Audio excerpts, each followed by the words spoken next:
I'm crushed. All right, so we have 6 people here out of, we have 6 people out of 8, which is a quorum. And we will begin with the first item on our agenda. If Matt D'Andrea and Kristen Flynn would please come forward and introduce yourselves. This is presentation and discussion of the Wareham Public Schools budget. And I will note that we also have with us a couple of members of the school committee and Transportation coordinator. all right, transportation coordinator. So, good evening. Good evening and welcome. Thank you very much. I do have some hard copies. I don't know if, I printed the copy, I printed what you sent, but does Right. anybody else need a hard copy? Well, I don't. I'll take.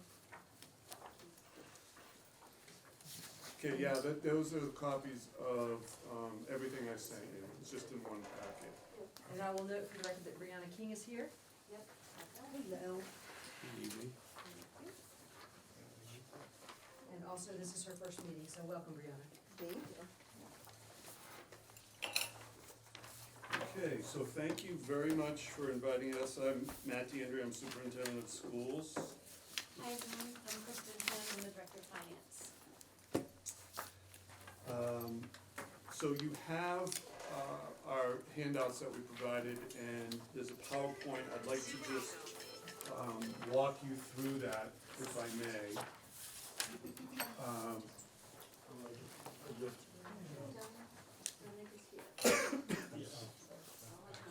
All right, we have full attendance. So I'd like to just walk you through the PowerPoint. This PowerPoint is a version of the PowerPoint that I did way back in November when we met, and also when we met for the public hearing of the budget. I've condensed it. It doesn't go so much into the weeds as the other one did, but I think it hits the main points and certainly can answer any questions that you have. First of all, I want to say thank you to you, the FinCom, and the town in general, and certainly Derek Sullivan for his support and your support of the schools. The schools have been tremendously supportive this year, considering that we did lose ESSER money, and we had very low Chapter 70 support from the state. But Derek has been really supportive financially, and it's still a challenging year. We have a very smart and talented staff. I know that we can take the resources we have and do what's right by our students. So on the PowerPoint I just gave you, the first slide there is just the FY24 budget, that $36,965,000 number. That's our FY24 budget. And what we've done is we've put really kind of the budget drivers down that middle column.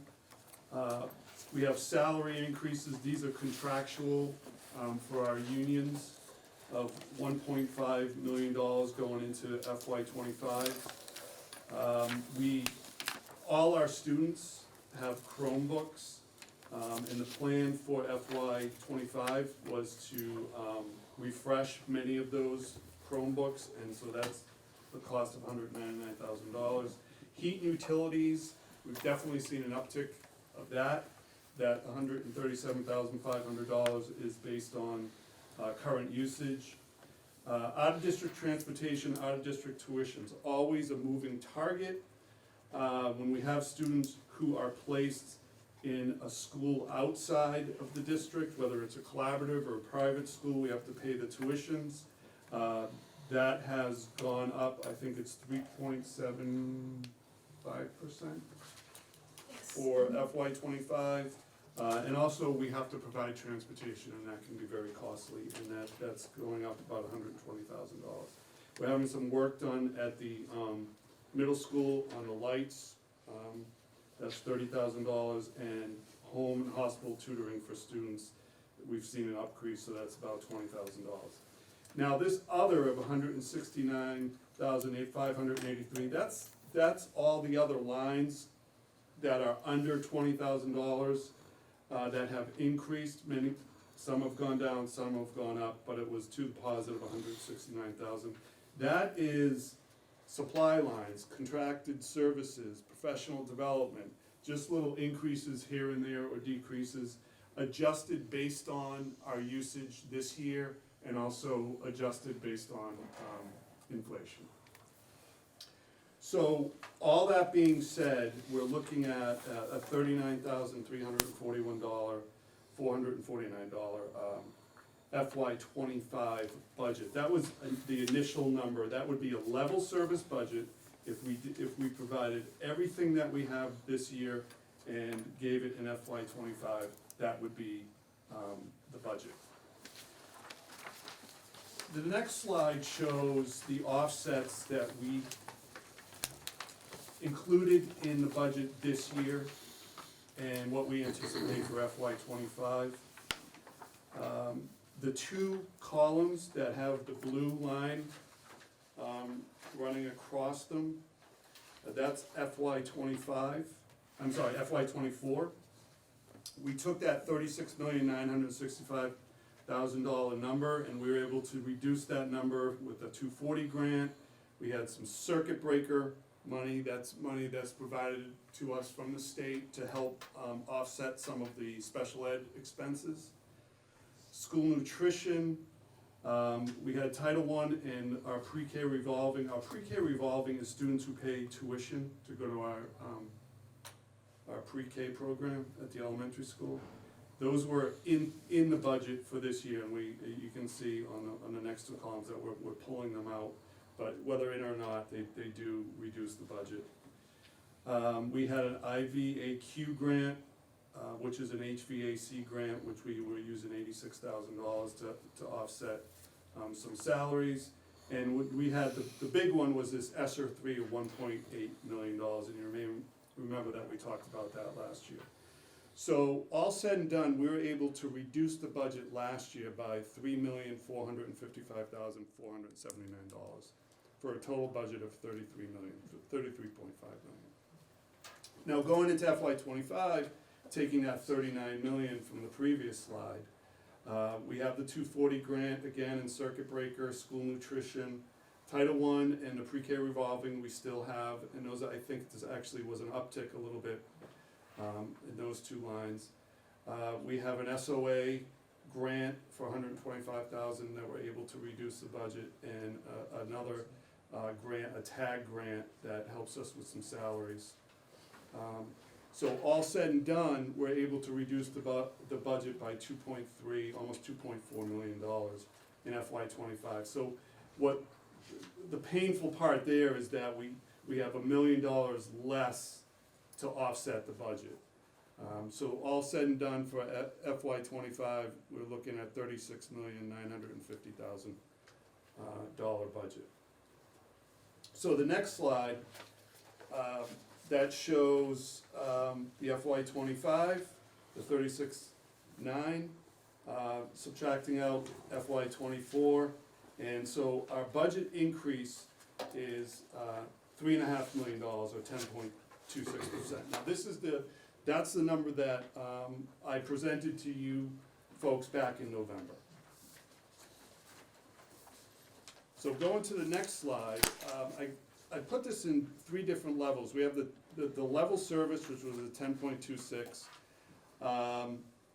The middle row, that's 6.73%, would be if we were able to cut 1.1 million out of the budget. Then it would just be a $2.2 million increase, or 6.73%. That was the number that the school committee voted. That's the number we were striving to get at. And then once we learned what Chapter 70 was, we realized that wasn't gonna happen. So finally, we landed on this 3.34%, which is $1,121,004 increase, which is great from the town, and I just want to say that's greatly appreciated, that number. However, we still need to cut $2.3 million. So how are we gonna do that? If you look at the next slide, we're very fortunate that we're having 21 folks retire, which is a high number for this year. Usually it's not quite so many, so that was fortunate in that respect. When we look at those 21 retirements, our admin team really looked at each position, and we decided that we could probably get away with not replacing 6 of them. And when we look at who we would replace and who we wouldn't, we consider, who are closest to the students, most impactful on student learning, and we have to make the decision based on that. So we determined that we can probably get away with not replacing 6 of them. That's gonna save us $418,000. 14 will be replaced. However, they'll come in at a lower rate of pay, and that'll save us. So we estimate that'll be about $254,350 in savings. We also had one position resign that we're not replacing, and we had one an employee retire. Another employee applied for the position and moved into that position, and I'm not replacing the position which the person moved out of. So that will save us $108,000. So through retirement, we're able to save or reduce the deficit $848,171. Now, just one more thing. It says 21 retirements, and you'll notice that there were 6 not to be replaced and 14 replaced, and that equals 20. There was one position that we knew was leaving and retiring, and we were not gonna replace it, so when we developed that original budget, we just never put that number in. Okay, so we have to cut our budget $2.3 million. We have $848,000 in retirement savings. We were able to look at some additional revenues that we're receiving, and we can probably reduce the budget another $270,000 or reduce the deficit. So really, the hole that we're in is $1.2 million at this time. And so what would that look like? And I tried to give you an idea of cutting $1.2 million out of the budget, what that would look like. And that's the next slide. It's gonna be 13 positions. We looked at you remember I talked in an earlier slide about purchasing Chromebooks. We're looking at leasing Chromebooks. And we also looked at some other areas of our technology where we think we can find some savings. So that's gonna save us about $186,000. Again, with utilities, since we've developed that first budget, I think we can probably save $50,000, again, based on current numbers. We're able to pull some money out of athletics, from supplies, and the out-of-district transportation. We actually had a student come back and then another student go out, but the net result was we were able to save some $30,000. So that gets us to $1.194 million. We need to cut another $5,900, and we'll continue. We continue to look at ways to save money, and I'm sure we'll be able to find that. The challenging part for us with this is that we are currently in negotiations with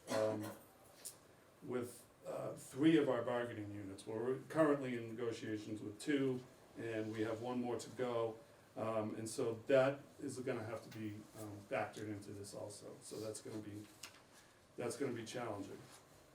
So what that means is once with those cuts, that brings us to that 3.34% increase, or $34,631,313 for FY25. Now we also included a budget summary, and that was, I don't know if you've had a chance to look that over, but we're certainly willing to answer any questions about the presentation I just gave, or any of the numbers in the budget summary. Thank you, Matt. This is very helpful, and I want to start by saying, I personally at least very much appreciate how much you have managed to work on this, and obviously, nobody really likes to see anyone laid off or the school not get every single thing we can give them, but as you know, and I think as maybe almost all the public who's paying attention knows, this is not just Wareham, this is happening all over the state. That's true. And the Chapter 70 numbers were disappointing, and we don't have any other way to get more money.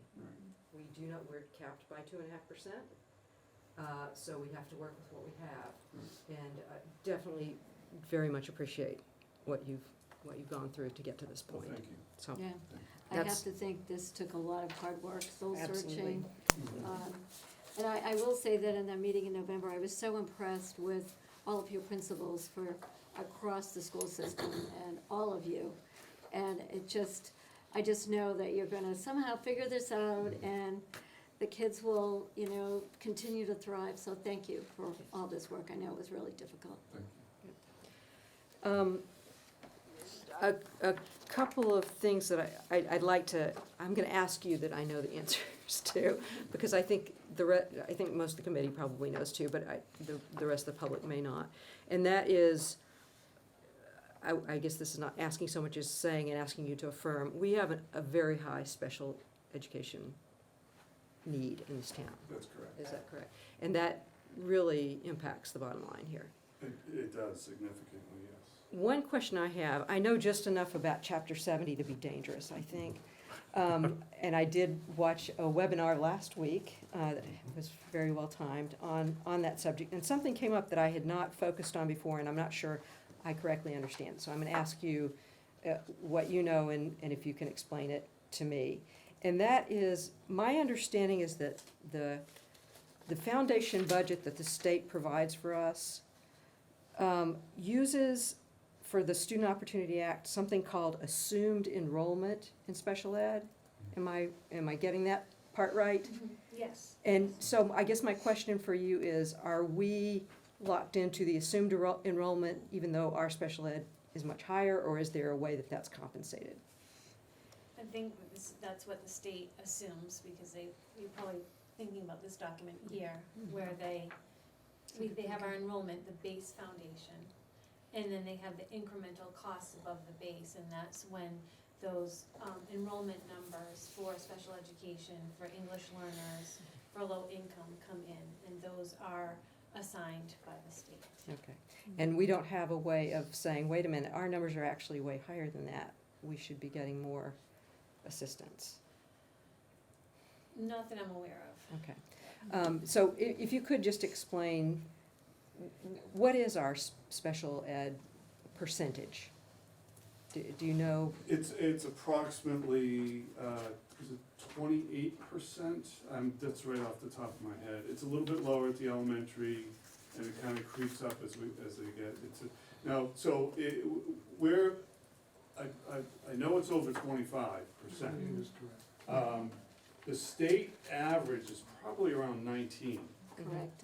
You'd mentioned that in November. Yeah, Yeah. so it's a significantly higher number. But the assumed is less than 4%, is the figure that was on a slide that I saw. And the tuitioned out assumed figure is 1%, and I know our tuitioned out special ed is way higher than that. It's gotta be. I don't. 1% of foundation budget. Oh, okay. Yeah. All right. Not 1% of the population. Okay. So the point being that we have unfunded mandates from the state that we are dealing with here, and we're just doing the best we can. Right, and we are able to capture some money from the state through circuit breaker. Yeah, right. But that's after the fact. That is after the Yeah, fact, right. yes. So it's a reimbursement. Mhm. All right. Questions? Why don't we just, to do this in an orderly way, I'm gonna start with Dom. And Dom, if you could come this way a little bit, you're not quite on the screen, and I want, if anybody's watching, I want them to be Watching able Dominic. to see you. They don't wanna see my bug. Yeah. All right, can we go to the, I'll put you on the spot here a little, go to the budget summary. some of the larger increases I'd like to know about. The first one is, number 1,200, the superintendent line. You- Is that one the salaries are up like 130,000.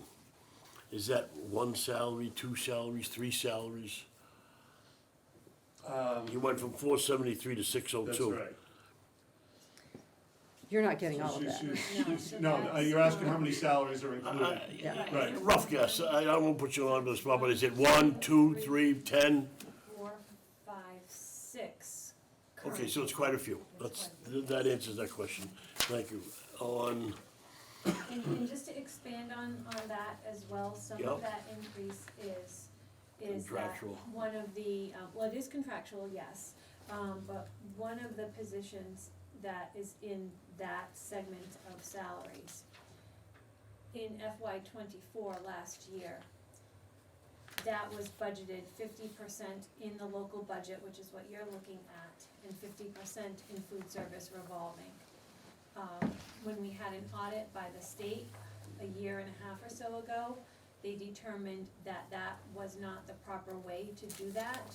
So what you see here is the injection of not only the contractual increases, but the factor of bringing that 50% into the local budget. That was charged to food services.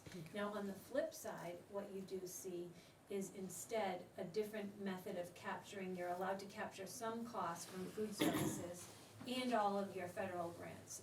You're allowed to do that. So what you do see, instead of, for example, if that person's salary was, we'll say, 80,000, to make the math easy, only 40,000 was in the budget last year. 80,000 is in the budget this year. But what you will see is that every month now from school lunch is we're reducing our utilities in each building for the amount that's allowed by DESI. So it was just a change in how things are budgeted, that in addition to the contractual increases. So that's what that result is. Thank you. You're welcome.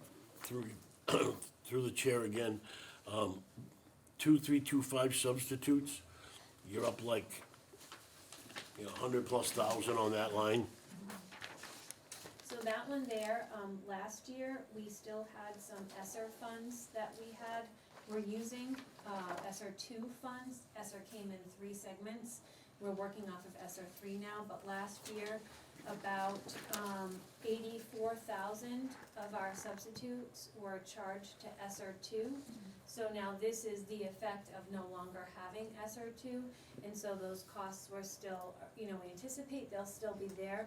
We budget substitutes based on, past experience, looking at the line items, looking where we're at and making adjustments to the lines, whether, they were underfunded, and that's, a line item that is sometimes underfunded, so. But that is the effect, right there, part of the effect is ESSER 2, the loss of that, of using ESSER 2. This might be the same answer, but through the chair again, 2330 paraprofessionals, you're up like $1.5 million. Right, That's a big one. yeah. Right, so that one, there, part of that is that, we have bathroom monitors in the buildings, and those, I reclassified them to be charged to the paraprofessional salary. So in that line item this year is our paraprofessionals, and they did have a, contract that was settled after the budget was developed last year, so you're seeing the increase of those increases. And also, the fact that in addition, in that line item is bathroom monitors at each building. What was the bathroom monitors under what line last year? They were in some of the substitute lines. Okay, and then the last one, 2410 to 2455. There's almost 200,000 there. So That's these- all supplies, Right, or so these are all the 2 million, instructional, yes. that's a big number. Correct. These are all of the instructional lines, and I will say, there's one about, a little bit further than halfway through to 440, where you see other instructional services, contract services, that's an increase of, 20,000 there, that's for special education home tutoring. So that was a big increase, and the other ones are just increases, you know, incrementally in a lot of those lines, and that's for all of the, predominantly all of the schools. The big one's 2451, 200,000.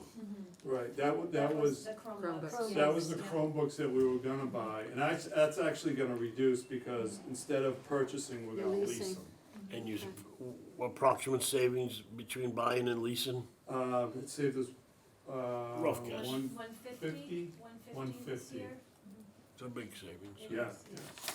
And some of them are looking at, the principals would look at what they have spent historically in the past and made adjustments, and also made any adjustments for increased costs of supplies that they're facing. And there's only one other big one left. It's 2,000 instruction functions. I mean, there's your $2 million right Yeah. there. Right, yeah, well, that's the biggest category is instruction, and so that's where, Is that mostly salaries, mostly what? yeah, so you're talking about the total, the 2,000. Yeah, total? 24 million to Right, 26 million. so that is salaries, supplies, contract services, other, for any function of the school that's related to instruction, and that's all prescribed by DESI, but you would see teachers' salaries, paraprofessional salaries, all of your instructional supplies, any therapeutic services in special education, anything related to professional development, anything related to instruction, and you can, some of the, you know, technology, instructional technology, guidance, psychological, so that's really the biggest portion of any school's budget, you know, clearly Correct. is the instructional component. And the driver of that, of course, is salaries, and with, you know, 80% roughly of school's budget coming from salaries, and most of those are instructional salaries. You do have your non-instructional salaries, but those are not predominantly what we have, or any school has. and some of this increase, was when I went through and I said that the offsets for Title I in FY '24, they were in the budget, but in FY '25, we just offset the budget at the end. It didn't really matter if we put it in the budget or offset it at the end. So that's what the impact here. In FY '24, we reduced the line. I saw that. But in this one, but in FY '25, we didn't reduce the line, we just offset the budget at the end. And so it makes it look like the line went up a huge amount, but it didn't really go up amount, it's just, we took the money that offset it and we brought it to the end of the budget.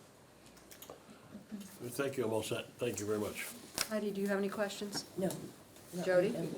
I know Jody has You questions. usually look at me first, but just kind of a comment. I don't think people understand, if anybody's watching that, you know, this whole process probably started for you guys last October, maybe late September. I mean, I've been through it, you know, so it's just not something that you decided a couple of weeks ago to come through. And I gotta say, going into this whole process, before we met in November, I had a number in my head that I would like to have seen it go to, you know, and I listened, didn't say much about anything, and kind of went through the whole thing, and I will say I watched your presentation the last two school committee meetings, and I'm better off watching it at home, I get more out of it, I don't know if I get distracted sitting here, but I thought you did an excellent job presenting it, I see where you are, and, you know, I know you say the town support, I don't think people realize Mr. Sullivan found some money somewhere, and gave you a little bit, I mean, I'm sure you would love to see more, but,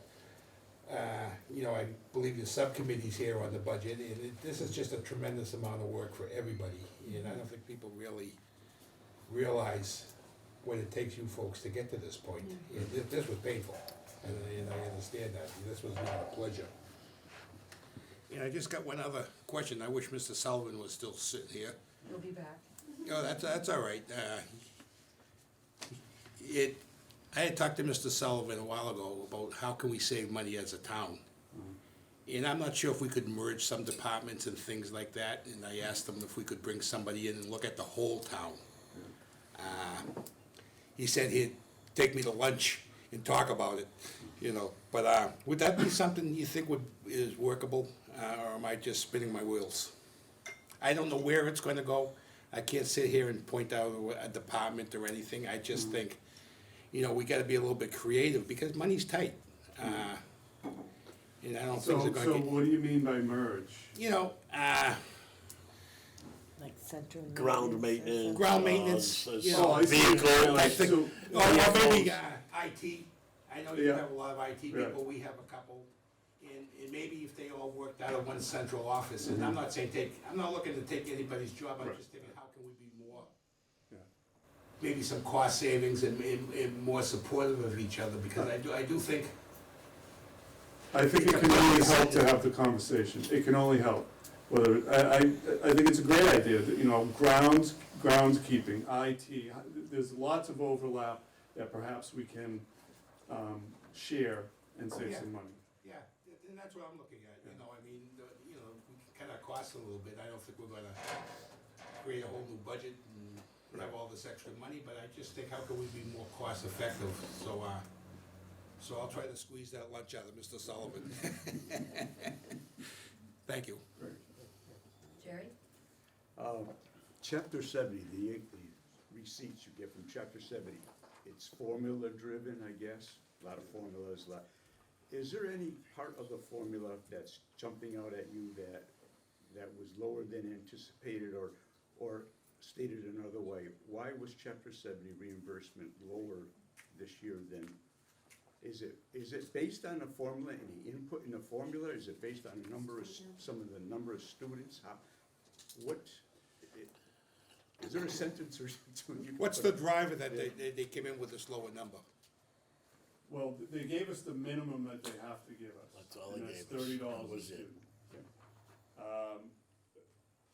You know, I don't know how much the governor, I think, can direct money to certain districts, and I don't know, you know, how she determined that. The formula is a crazy formula that I'm not gonna pretend to understand completely, but I know that it looks at lots of different factors about towns, and, but I do know we got the bare minimum. I wish I could say it's because A, B, or C, but I really can't.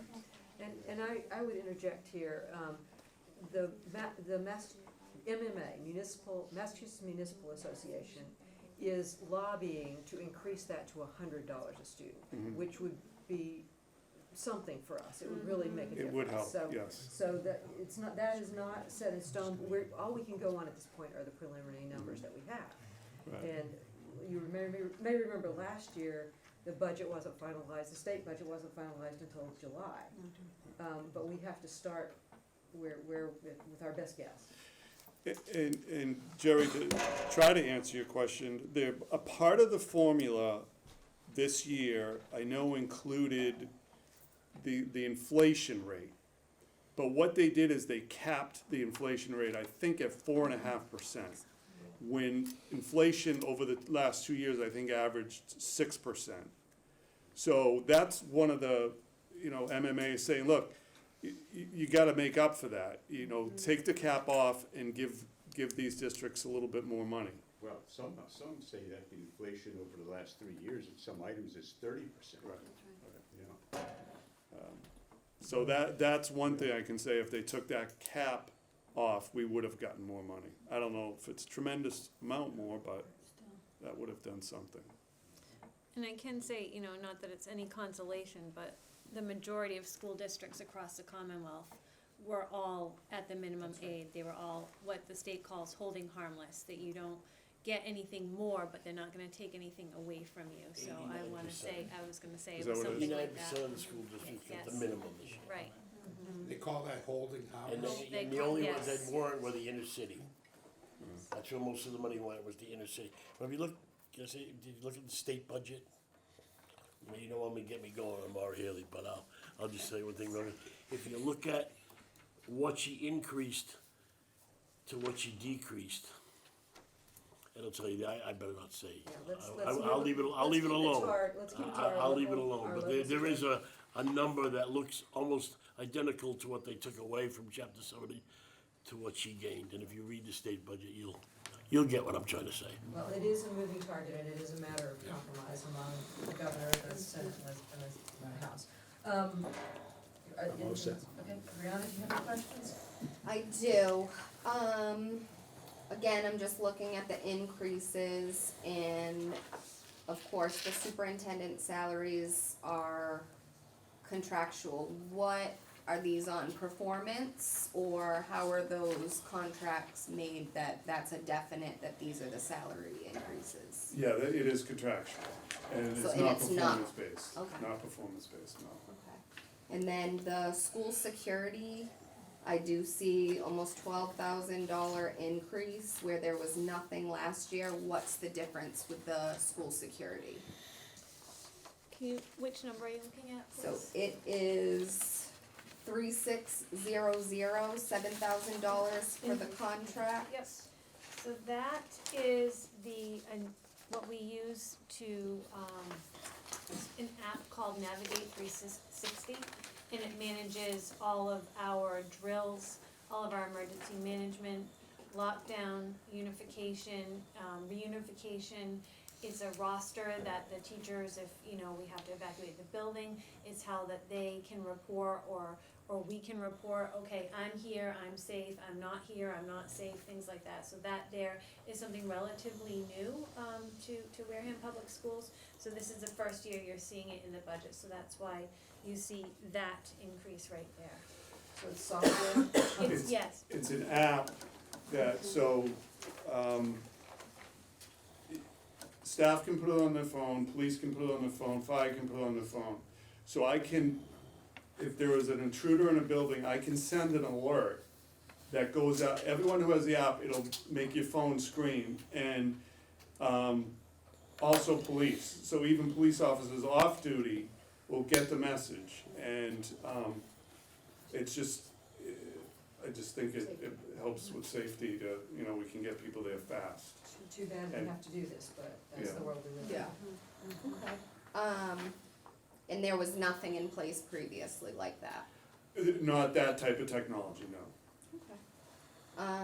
And then I don't think that there was anything else. I guess the bath monitors, the bathroom monitors, is that, I see that you put it in paraprofessionals and it was previously as a substitute. Is that a fixed position that people apply for, or is it just kind of, how is the bathroom monitor put into place? It is a fixed position, yes. So Someone's hired for the Someone year. can Yep. apply to be just a bathroom monitor? Yeah, correct. yeah. Okay. Can I didn't want to ask this question, is it all schools? It is all schools, yes. There's a lot of mischief that happens sometimes when kids go to the bathrooms, and to have someone, No, I just, I think little kids, and they do not, they're not in the bathroom, they outside.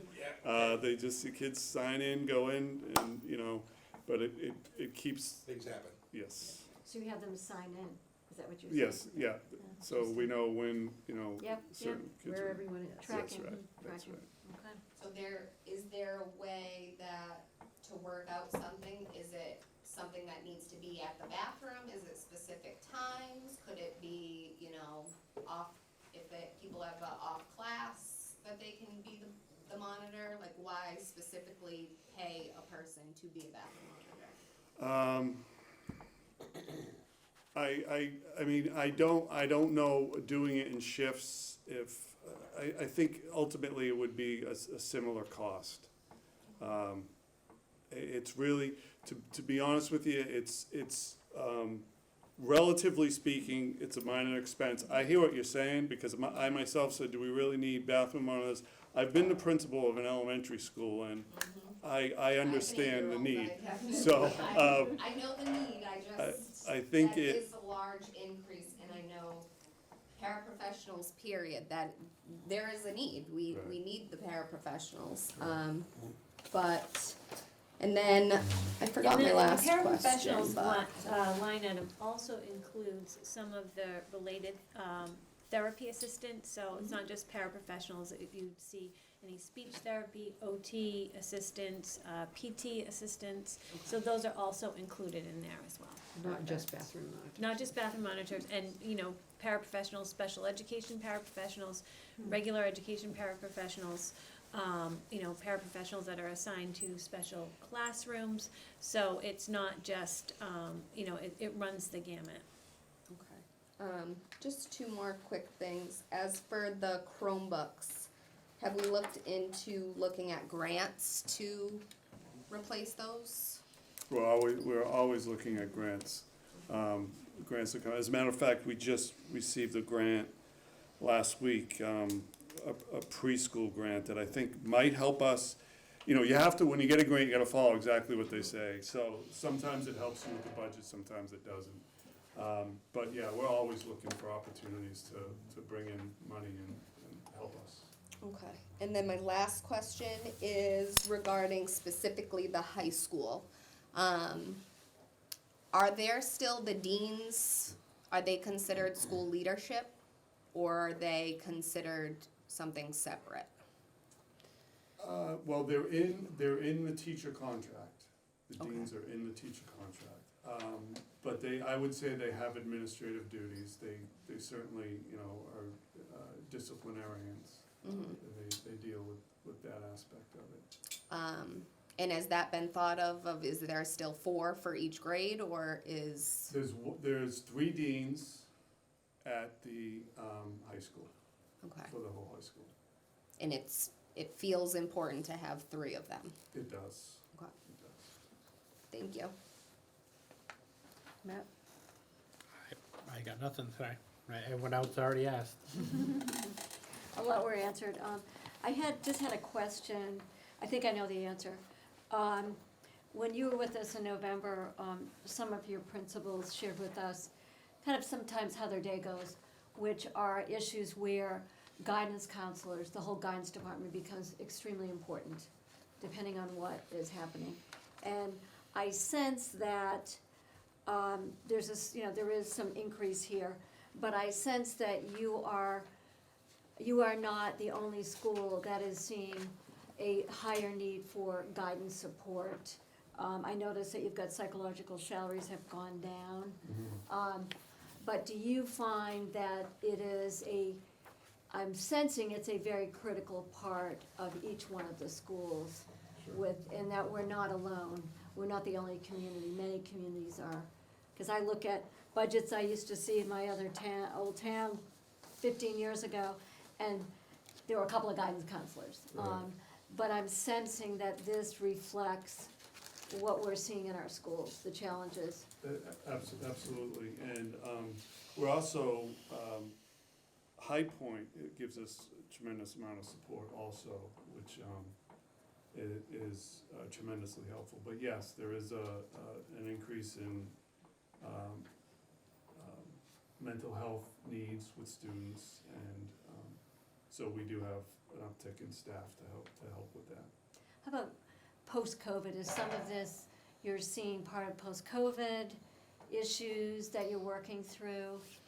Whether it's education catch-up, whether it's I would say mostly emotional education, issues? The mental health stuff, I think I would go to social media. That's been the driver of that, in my opinion.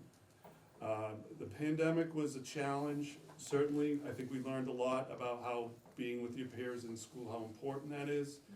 But I would say, in my opinion, the real cause of the challenges with mental health with our youth now, I would connect to social media. Do you limit, I think you had mentioned this, I think you do limit use of cell phones during class time and all of that? We do. Yeah, We have a committee at the high school right now that is looking at how we can improve on that. okay, It's a challenge. I bet, okay, thank you.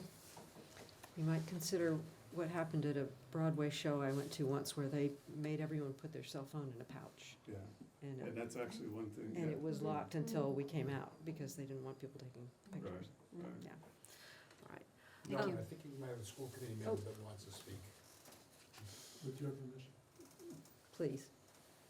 To Jerry's point, which I thought was an excellent question, the biggest driver of chapter 70 is the town's wealth as measured by incomes and the town's property value. When I was in your shoes, we were in the mid-40% after they do the calculation of what it should cost to provide an education. We were in the mid-40% that Chapter 70 would cover. We're down to 33%. So that drop of more than 10% is what we're feeling. And believe it or not, 17.5% is the minimum, no matter how wealthy the town is. That's what you get from the state of Massachusetts, obviously a political number. But when you drop from mid-40s to 33%, and you don't feel particularly wealthy, you're going to feel it at the FinCom level, and you're gonna feel it at the town administrator level, and you're gonna feel it at the school department level and everywhere else. So that's the answer to your question, Jerry. Complicated. It's very complicated. All right, I don't think I have any other questions. Really appreciate your, all of this information. It's very thorough. And the next item on the agenda, so you can stay in your seats for just a moment longer, is the transfer of McKinney-Vento funds for fiscal year '23. Could you just explain what that is and what it is that you're asking for? Sure, so when we have homeless students, whether, we have homeless students in Wareham homeless students are allowed to attend their, to stay in the school that they were enrolled in when they became homeless. So if they were, say, in a school in Falmouth, and they became homeless and were staying in Wareham, we would split the cost to transport that student from Wareham to his or her home school in Falmouth. And then vice versa, if someone was going to attending our schools, became homeless and was living in another town, we would have to split the cost of transportation of that town. Of that student to Wareham. So, so in 21-22 school year, we had 8 students that became homeless, that were our students, moved to another town, were homeless in another town, and we were paying half the cost to transport them into our school. We had 11 that were out of district, were in Wareham, that we had to split to transport them out. The cost for that was $150,253. We can apply to the state, and if I'm saying this wrong, please correct me, for reimbursement for that cost, and the state will reimburse a certain percentage. They reimbursed us in the 21-22 school year of that $150,000, $123,882. They send that money to the town. In order for us to receive that money, we need a warrant article so Derek can hand it over to us in the schools. And that goes into our transportation revolving account, which we can use for salaries and transportation, for parts for buses, things like other types of costs, related to transportation, or to use it for these costs. That's why we have the warrant article for that $123,882. It's a bookkeeping matter, basically. Correct. Okay. Correct. All right, anybody got questions about it? Does the percentage change every year, the reimbursement? Yes. Another thing we I have to hate to ask if guess. there's some formula for that. Not that I'm aware of, when, we Yeah. looked at this and going back 10 years or so, in FY13, the reimbursement percentage was 94%. In FY23, we received the funds in FY23 for the previous year. What Dr. DeAndrea was just talking about, it was 82.45%. Some years it was as low as 33% and as high as 94%. So it's I I'd love to really know how they couldn't determine hazard a that. guess. Must be Right. based on the budget or something. Maybe, or what, Yeah. cause I know that we did see at some point that the governor had, agreed to fully fund or put more money into, it's called, if you see it written, it's called McKinney-Vento, the McKinney, so. And to be clear, these are students who are in the shelter system? Are they foster kids? They could be, Could be anything. It's usually not, is it, It's does it include foster? Okay. No, foster students are separate, Okay. so it's strictly any student who's homeless. So it could be the students that are living in the shelters, or it could be students that, were living, say, in Falmouth and became homeless in Falmouth, and now they're living with a relative or a friend in Wareham. So it could, it could be anything doubling up, in the shelters, or any combination. And is it a state law? And does they define homelessness, or is it regulations? They do define homelessness Okay. and, No, that's fine, so it's It's the pretty broad, regulations. It's pretty Yeah. Okay, it's broadly Yes. defined, Yes. okay, that's good, thank you. I was just gonna say, this was And not, identify yourself, please. Jeff Sweat, School Committee, Budget Subcommittee. This actually has an interesting story. It was in the past, I don't know, time passes, 5, 10 years ago, it was not reimbursed at all. People took it to Suzanne Bump, who was, I don't know if she's still the auditor, but she was at the time, and said, this is an unfunded mandate. Okay? And she said, you're right, and that forced the legislature to start funding it. As to why it varies every year, because as in so many laws, it always has at the end of a law, comma, subject to appropriation. And that's why it varies, same with circuit breaker, same with a lot of other things. So that's the story of McKinney-Vento. Thank you. And where you'll see this come into the budget is when we talked about the offsets into the budget, that is one of them. So when you see, some of the offsets, I'm looking at what page it's on here, where it says Additional offsets. Additional offsets, Mhm. transportation, so that you'll see, so that's the planned use of the, McKinney-Vento reimbursement money. Great. And I can tell you that we're already, tracking for much higher, for next year, based on our costs this year alone. And some of that is the increase in obviously in homeless students, and a lot of that is, more students being transported from the shelters. Well, thank you very much. thank you. Thank you. Until next time. Thank you. And the next item we have on our agenda is the presentation and discussion of annual town meeting Article 9, the Upper Cape Cod Regional Technical High School budget. Yes. Mr. Forget, Good evening, Madam Chair. good evening. If you would please introduce yourself for the record. I am happy to do that. Roger Forget, Superintendent, Upper Cape Tech. I did print out, take the liberty of doing that. Matt? We could have that coffee We sometime. didn't- We never did. Yeah. Maybe when they come up, Derek brings them up for lunch. That's right. We can have the coffee Join then. the team. All right, good luck. Thank you.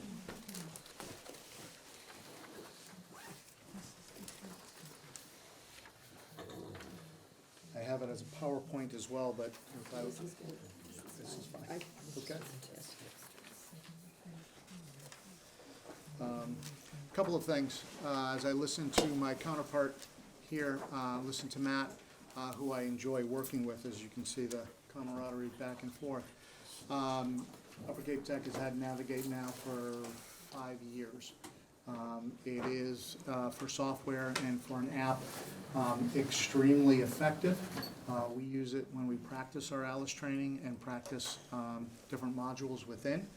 It allows all of the staff to actually go into the app and practice different scenarios, everything from as far-fetched as a bear attack at the school, which is in there, to a bomb scare, to an active engaged intruder, all of those pieces, along with fire drill, steps on what to do, and next procedures and next steps with your students. So we have utilized it and continue to do so, and find it very effective, so wanted to mention that.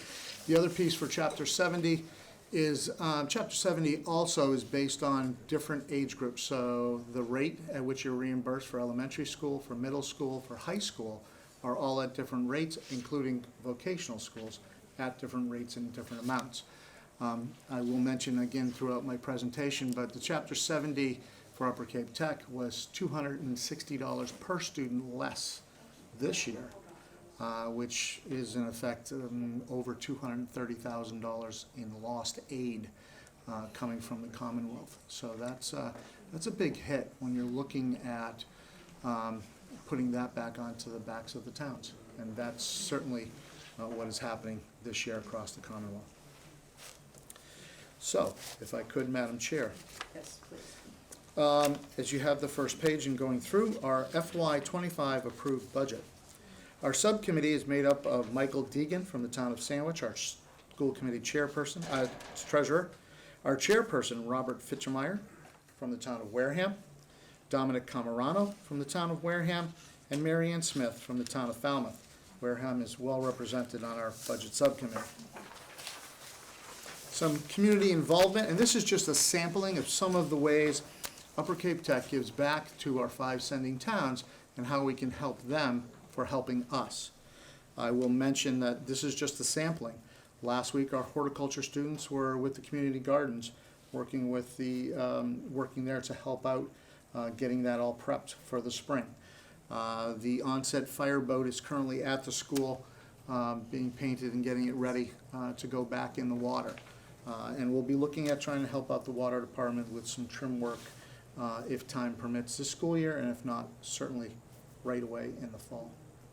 But what you see here is our automotive collision shop working with the town of Falmouth to repaint and recondition a cruiser.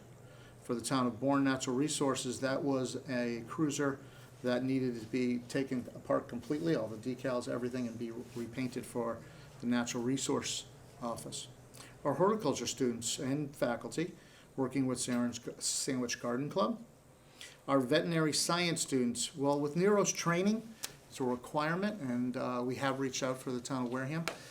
If their fire department EMS needs training, we are happy to provide that as they move forward.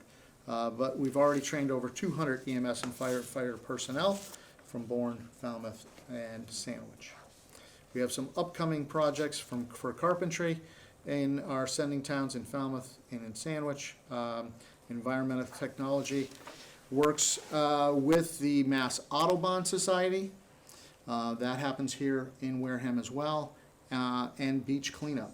Additionally, we partner with Mass Wildlife to take in 4 turtles, red-bellied cooters. We've been doing it for the last 20 years. We nurture them, grow them, give them back to Mass Wildlife, and they are released into the wild. Admissions. You can see that our applications have continued to increase over the last 4 years, and our enrollment has done the same.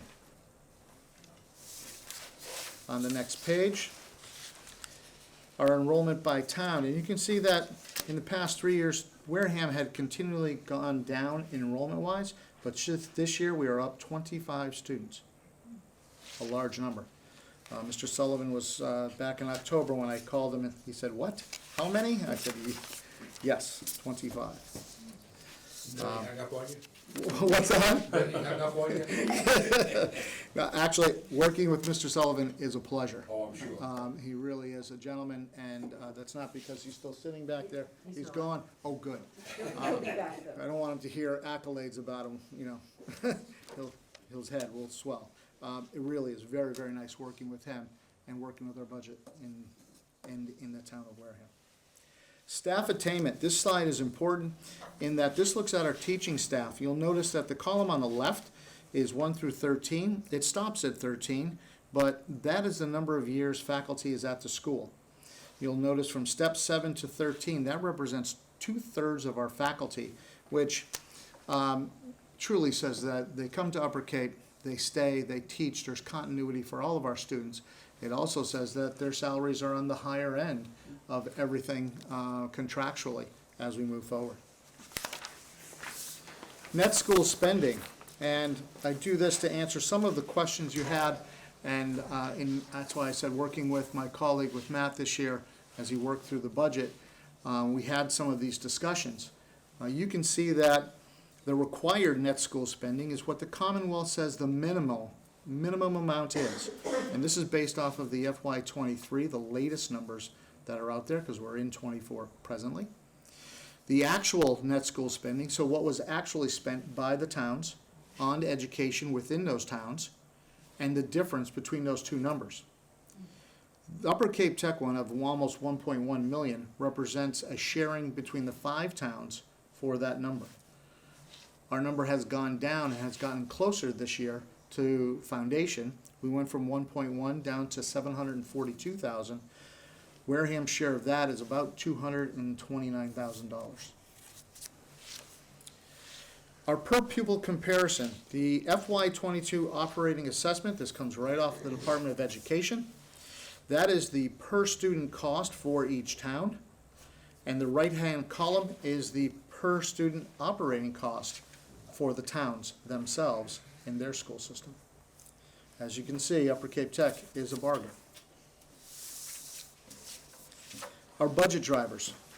Some of the things that are truly driving our budget this year. Contractual obligations of our staff. Health insurance increase. And that gets back to Mr. Sullivan. Upper Cape Tech has put in a letter of notice to move from the Cape Cod Municipal Health Group to look at what Wareham, and closer to what Wareham is doing with the Plymouth Group. The increase in healthcare costs for Plymouth, and in my discussions with Mr. Sullivan, 3.5%. The Cape Cod Municipal Health Group is 8%. It's costing us 8% increase on just our health insurance this year, and you'll see it in that line item. Again, out of our ability. I have to provide them with an 18-month notice that we are leaving that group. You get the same product? Same product, apples and apples versus on Cape, off Cape, different groups. Crossing the bridge. Correct, correct. Which is why I live on this side. Us too. Yeah. The other piece is the vocational supplies. The costs have increased, as we all know, and the increase in our student enrollment. So our FY25 approved budget by our school committee. The first line item is our school committee line item, which is a very minor increase, cost of supplies. The superintendent's office is contractual increase within my office as well as supplies. The business and finance, our legal auditing, and our infotech salaries, those are contractual increases. Our instructionals, our school leadership, our principal, and our administration, and those are contractual increases along with supplies they use within their office. Our curriculum and department leaders, all of our teacher leaders, as well as our vocational shop leaders, those are contractual increases on that line. And our teaching services, our paraprofessionals, and our substitutes, again, those are steps and lane increases to that amount. This year is 2.5% just for the increase contractually, in addition to the lanes and how they step down. There's not another profession out there that does anything like that, coming from the construction field as a carpenter. That's not what you saw day to day. It's very different. Professional development, again, is a minor increase. Our textbooks and our supplies, this represents the textbooks as well as the e-books and the licenses for those particular e-books. Our instructional technology, my counterpart mentioned about leasing the Chromebooks. I would wager and recommend against that. We purchased ours. We are a one-to-one district. Each student has one when they come in the 9th grade, and you can see that increase. That represents the enrollment numbers and their increase to have the 4 years during their career. A Chromebook after 4 years has little to no value as far as technology goes, because everything is moving so fast. Our guidance, we have and have budgeted for a half-time guidance counselor into our budget, because contractually we're required to do so based off our enrollment numbers.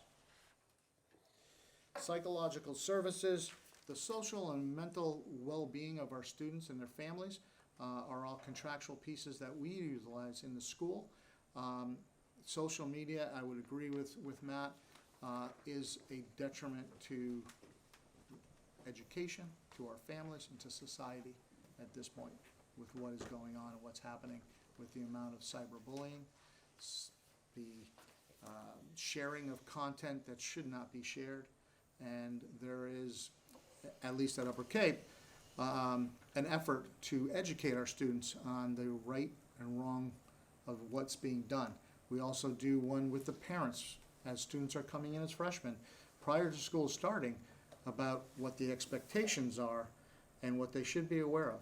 All parents should be checking phones. They should be checking all pieces of technology that students have of their sons, their daughters.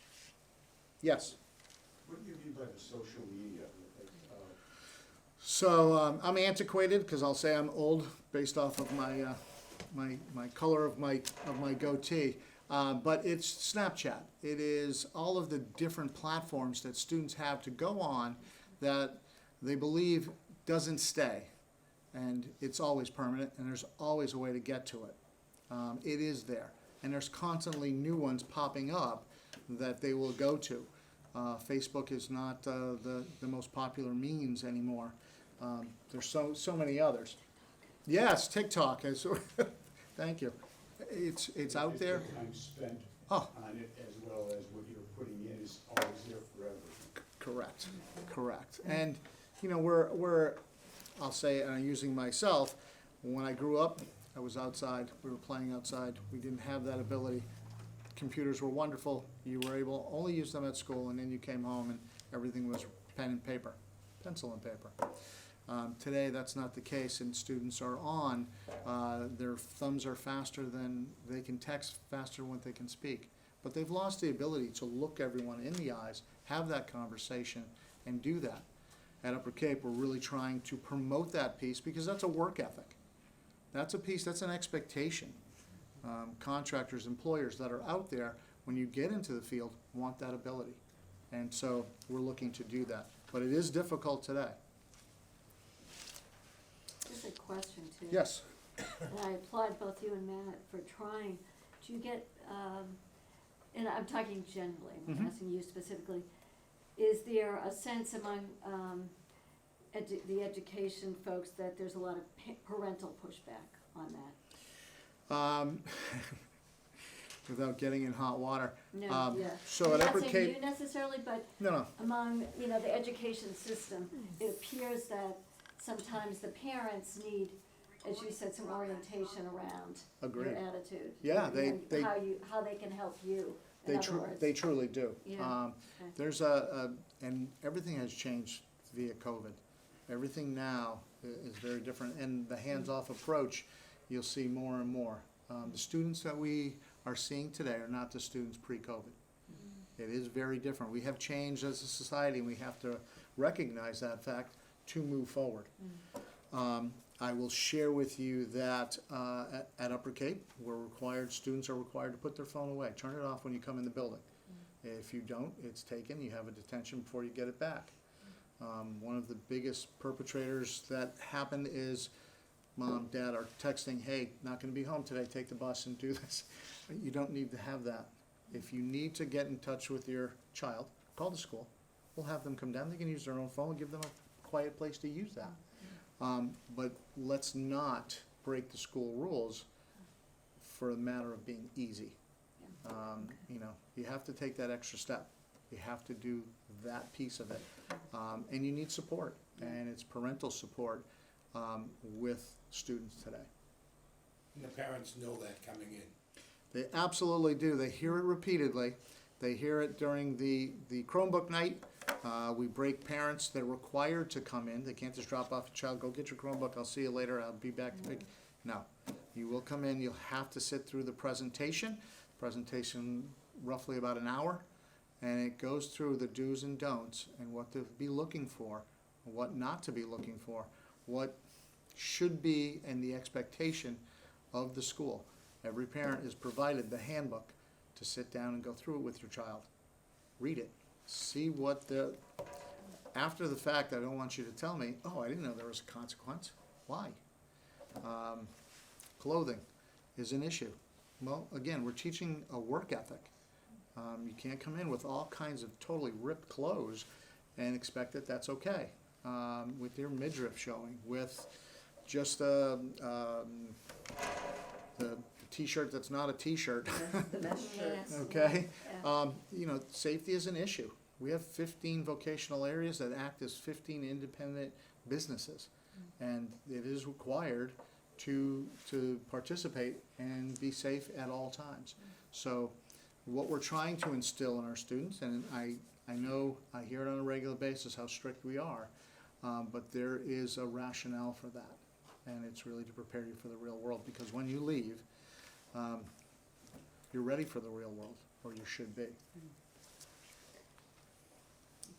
You're welcome. So that was psychological services. Yes. One question Yeah. about that. On the Chromebooks, Yes. are kids allowed to download their choice of apps onto the Chromebook, or No. do you? You Yeah. have that ability so a couple of things. You're not able to do so, which is why we went to the Chromebooks, unlike a laptop, which you could download all kinds of things. You're not able to do that with the Chromebook. In addition to that, we use a piece called Go Guardian, which allows our teachers and our faculty that if a student leaves, goes to Dunkin' Donuts, uses the Wi-Fi there, goes somewhere they're not supposed to, when they come in, it is on our security piece, which is constantly running. The AI is always watching and printing that out so that we see that. That will pop up. You will be questioned and asked, well, why did you go here? Because you know you're not supposed to be going here. We're going to have a conversation and have your parent come in as well. The other piece to Go Guardian is within the classroom, and this came about during COVID, you have the ability for the instructor to see what the student is doing. So if Mr. Camerano and I are both in a math class and we're paying attention and Mr. Camerano's on doing all of the work as he should, and I'm at Bass Pro looking for that new fishing pole that I want to say, my instructor will see that and be able to send me a message quietly to say, get off of this page, get back on task, and stop doing what you're doing, Great because thing you to need see to it be in here. action. Yeah. The other piece is you can lock out the Chromebook, so where they are is locked. You can't, even if you shut it off, it's still there. So it would take our IT staff to go in to say, okay, I can unlock it, where are you? Why did you go here? So there are some fail-safes we're putting in place, because again, we're trying to educate our students. Appropriate use. The internet and all of the technology that we have in this world, this little gadget here has a purpose, but it has to have an appropriate use, not an inappropriate one. And there are consequences. And that piece we share with families on a regular basis. They know, they hear it repeatedly. And so when they come into the office and they meet with my assistant principal or my principal, before they get up to see me, they've already heard that again to say, we told you. This is not unknown. It is here. Now there's a consequence, and now you have to go through these steps to move forward. This is fascinating, but we probably should continue through. And I could talk about Upper Cape And all we have night, the but entire yes. town budget to go Okay. this evening, so. So I will speed it up. Our health services, medical, that is our two contractual increases for both of our school nurses as well as our school doctor who is on call. Our athletics, coaching, and officials, those are increases, but the large amount of this increase is because we were co-oping with Sandwich to provide wrestling for our students. MIAA is requiring us to have our own team and Sandwich to have theirs. The unfortunate piece was the mats and all of the uniforms and everything were Sandwiches. So now we have to purchase mats and all of the equipment for wrestling. So that's why you see that increase in the athletic line item. Student activities, again, is contractual increases for all of our advisors, clubs, and otherwise. School security is a contractual increase to salary as well as the detail. That is a 2-hour minimum. We were able to negotiate that with the town of Bourne at the bottom of the hill. But again, it's only a detail, so it's sporadic of when, and I have to budget for the entire year, 2 hours in the morning, 2 hours in the afternoon. If anyone has a connection to Mass DOT, please, I have tried to wit's end, everything short of contacting the Pope at the Vatican to get us some assistance and get a light at the bottom of the hill to keep our students safe. I have students walking down the hill. Oh, I'm sorry, go ahead. Are you looking to request for a light at that? I just personally know that is a terrible, it's terrible to come in and out of. So is that something that It you is. are looking to do, is put the light? I have been there for 20 years and I have continued to try to do that, so any help is greatly appreciated. The other piece is that we have students walking up to Dunkin' Donuts, down to Gallo. There are no sidewalks. And so they're walking on the side of the road, and it is just a safety issue waiting to happen, and it's a travesty, and I can't say it enough. Someone at some point will be injured, and it's not because we didn't try. And yes, I do that each day, so I know exactly what you're talking about. Custodial services, again, are contractual increases in all of our buildings, as well as the cost of supplies increasing. Health and utilities, for the last 4 years, we had no increase on our health line item. We are seeing an increase in gas costs, and because of the additional buildings that we have, just electricity costs. Maintenance of grounds, again, those are contractual increases as well as the cost of supplies for our facility. Maintenance of buildings, again, contractual increases and supplies as we move forward to continually maintain our school. I mention this each year because we've done this for 3 years now, put in for MSBA funding. We have our roof is a 27-year-old roof. It's a 20-year warranty. We continue to baby it to maintain it and keep our fingers crossed, but at some point it needs to be done. So we're working with MSBA to get that done. As well as when our school was built, it was built for 500. We're at 847, as you can see here. We have outgrown our gymnasium, which is really built for more of a middle school than it is a high school. And so that is part of the MSBA statement of interest. Our employee benefits, I mentioned before, the increase is 8%. And so you can see that translated across. Our building liability, student insurance, again, those are just costs that we're anticipating and cost of doing business, so we're putting that appropriately in. School choice, Upper Cape Tech does not participate in school choice, but it is the Department of Education's way of, if a student from Wareham went to Falmouth for a Chapter 74 program or vice versa, whatever it might be, it goes into our budget and right back out, so it doesn't actually stay with us. And if you need a list of names or towns that those are coming from, I'm happy to provide you with that. Our total foundation budget, $18,957,842. Our Chapter 70 aid, you can see it looks like, oh, there's an increase. Well, our enrollment has increased 64 students, and when you break it out from last year, we are $260 per student less. Our anticipated revenues, we've increased to $75,000. Our anticipated municipal Medicaid, again, we've kept that at $10,000. Our E&D, last year, we were over on our excess and deficiency. We're allowed by Department of Revenue by statute to keep 5% in case you have of your budget, in case you have a catastrophe. Unlike my counterpart, to be able to come back to the town meeting in the fall if he needed money or the school system needed money. Regional school systems are only allowed to come to the towns once, and that's in the spring. Our net foundation budget, $14,283,282, subtracting all of those. Our transportation, the cost provided by the district, $341,324. You can see our contracted transportation cost, that is through Lucini Busing. It gives us a total transportation of $1,520,824. Our anticipated transportation aid this year, this comes right off of the cherry sheet, $957,186. That funding should be, if you look kitty corner to the year before, That 1.489624, that's what that number should represent.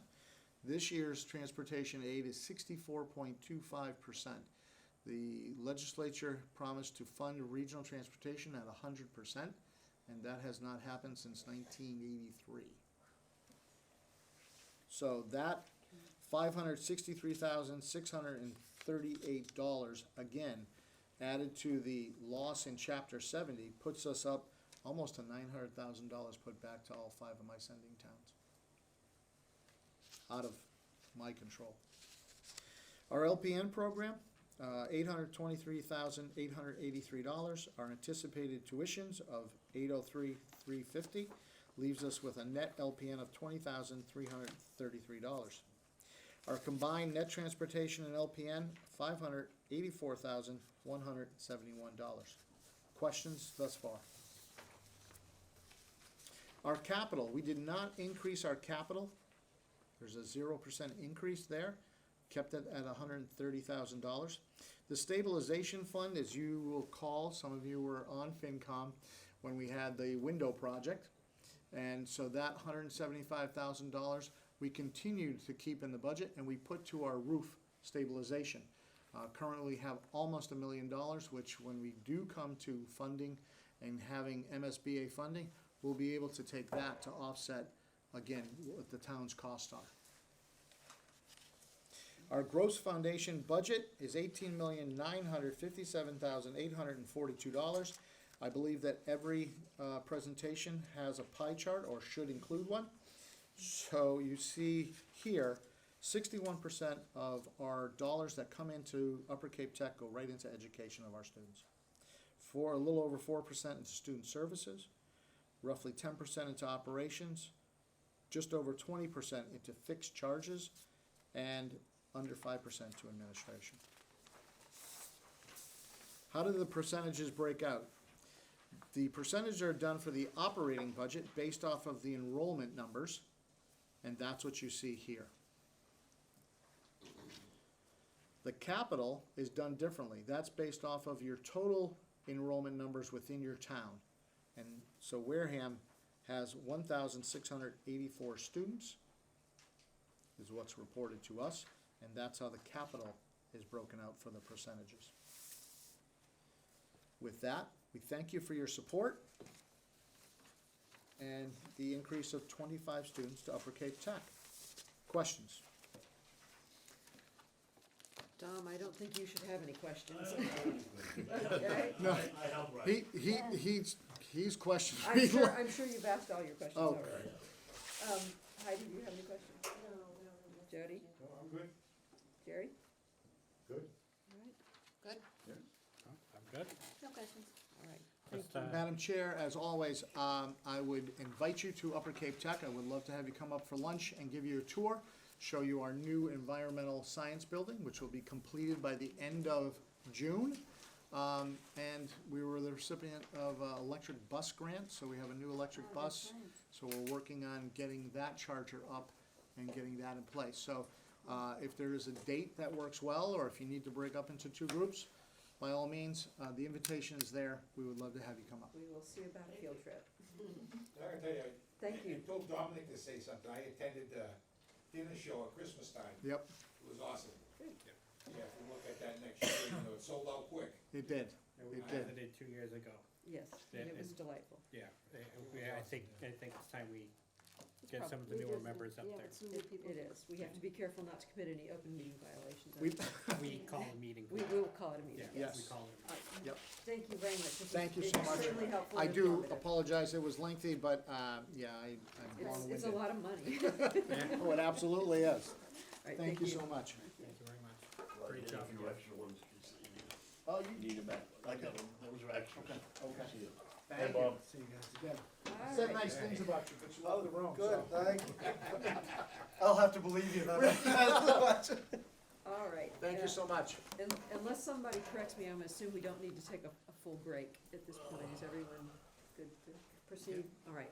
Plow through, continue plowing. Yes, we want to finish tonight. So the next item on the agenda is presentation and discussion of annual town meeting, Article 7, fiscal 25 budget for the town of Wareham. And if you would please, whoever you are at the end of the table, if you could identify yourself. Good evening, I'm Derek Sullivan, and I serve as the town administrator for Wareham. And I'm going to try and see if we can get the presentation up here. I thought I was logged into Zoom. You were a while ago. But I shut my computer, so Try again. let's see. In the meanwhile, I will pass out hard copies of it just in case.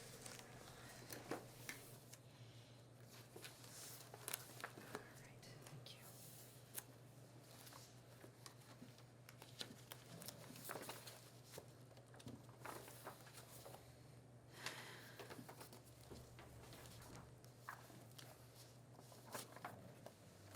Raise my hand.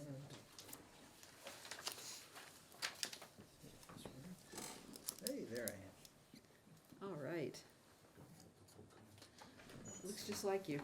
Yeah. I don't think it should blow up like that.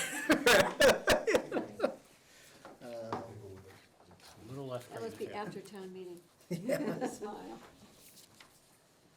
That was actually taken right before COVID because I was gonna ask. we had to do badges when we were traveling to be able to do it. So we said, because you didn't know if you get stopped on the roads or anything. That's how crazy the time.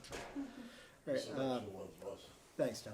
I can't get to the shared screen. I don't see an option. She has to promote you to, Presenter, I think. Right. yeah.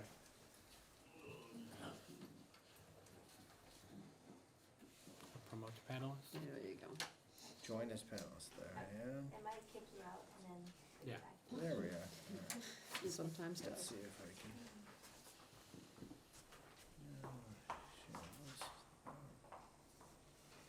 Let's see whether we can go on this. Thank you very much. Hey, there we are. All right, so you've got the hard copy, you've got the screen as well.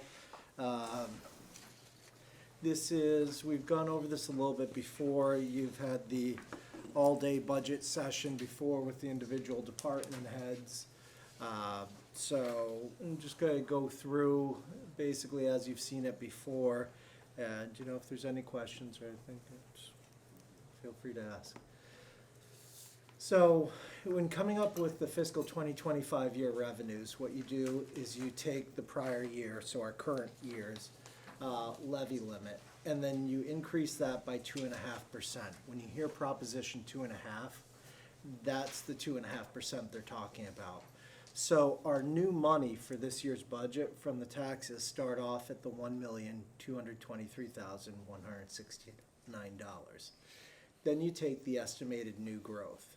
You estimate new growth because you don't know that until, you know, about November usually, because it's whatever's come in during the previous fiscal year. So for FY24, we did really well. We had over 800,000, but historically, you're looking in the $400,000 to $500,000 range when you take the average. So that's safe. You don't ever want to overestimate, or you're causing problems for yourself. And that's, to be clear, that's an increase in the property tax that from newly developed property. Correct. Yes, you have Properties new coming on. properties, Yeah. something new buildings, some Yeah. things have been permitted. New growth can also be, the solar is considered new growth as well in some aspects. So those are the types of things that come online.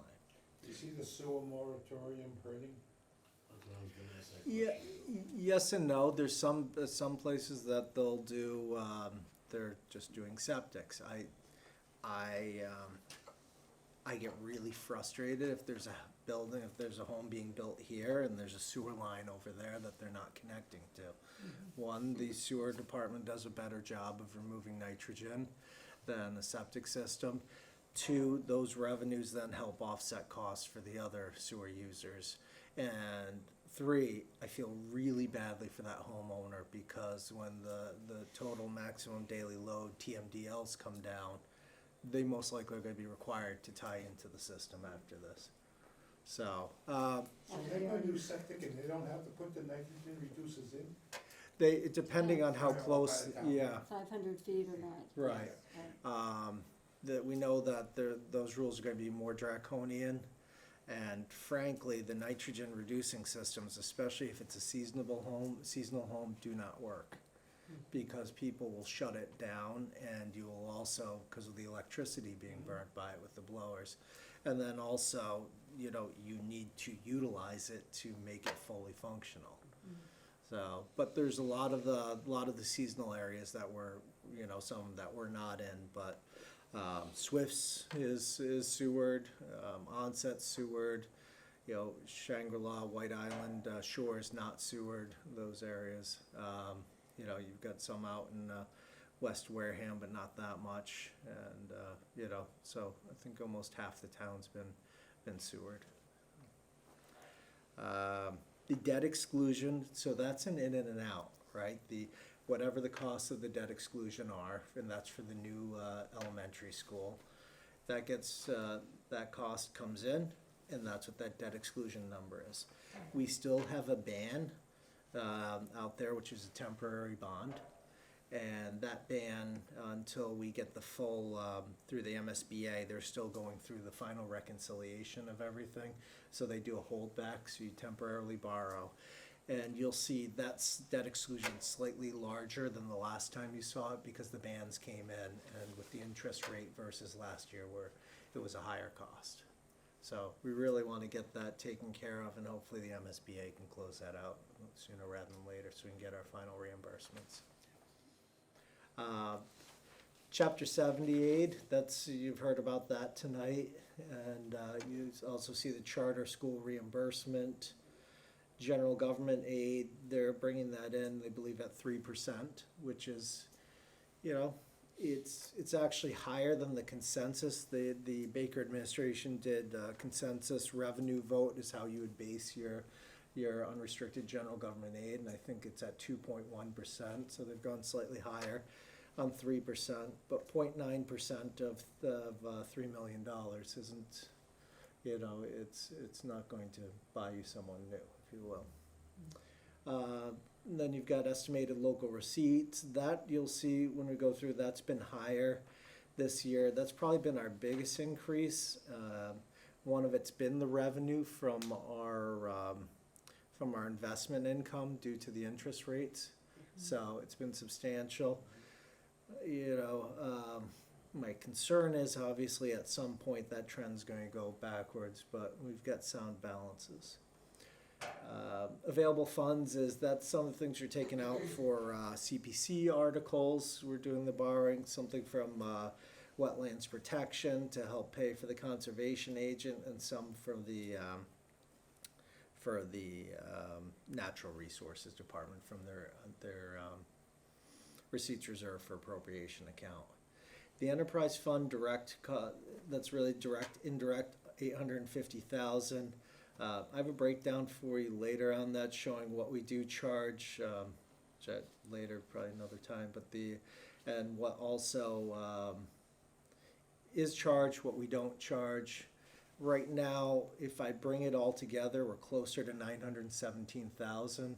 So we've been trying to keep it at a certain level, and we do with some of the activities. There is a subsidy to the enterprise fund.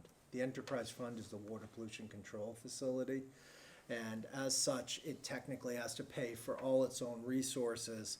The DLS allows you to charge back for direct costs that you do, so health benefits that the town's paying on behalf, insurance, those sorts of things, plus everything the town does on behalf of the enterprise fund, billing, accounting, administration, IT.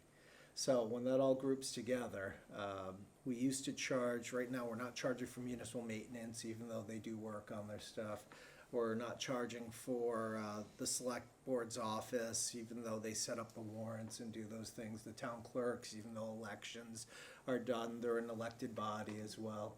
So, we hear, some concern about it, but this is right in line with what the state guidelines are. Isn't there a whole formula that the state provides, like a 0.5% for legal services and 0.5% for your services. No, they give you a baseline. There's 3 different ways you can charge. You can do transaction based. You can do percentage based, but they don't give you the true guideline on it. So we charge back about 15% from accounting, from my department. Although I can tell you, between Patty and myself, over the last year, it seems like it's been about 90% of the time. But human resources, even legal, 5 of our 12 unions are represented in the enterprise fund. You've got clerical, you have lower steelworker, upper steelworker, 4 persons, and then the full union of the wastewater laborers. So there's a lot that goes into managing that department. So all told, this doesn't include the enterprise fund. It doesn't include the offset receipts of the EMS, which would bring together, those would bring us over 90. So I call this a roughly $90 million business, if you will. We're at $81,638,747.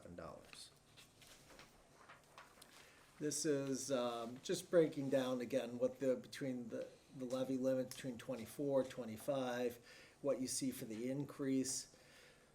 So although you get an extra about 1.2 million, that's technically only 51,000 more than your 2.5% that you received the year before. So this shows you the estimated new growth, the difference. Again, we had really high new growth. I think we've picked up most of the permits. I don't see it being up that high again. And this was a number that the assessing office was comfortable with.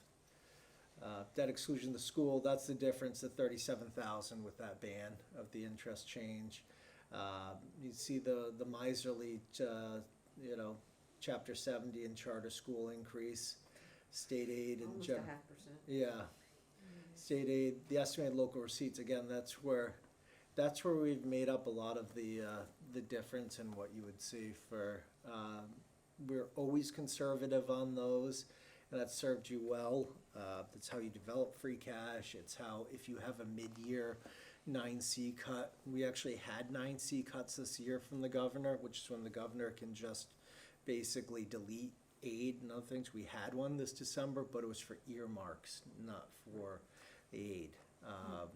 It's foreshadowing, so you want to make sure you never budget more than 90% of your local receipts. That was drummed into me from the beginning, and we had to do a lot of fights on that, because again, if your local receipts aren't showing up, if it's not coming, you have to cut mid-year.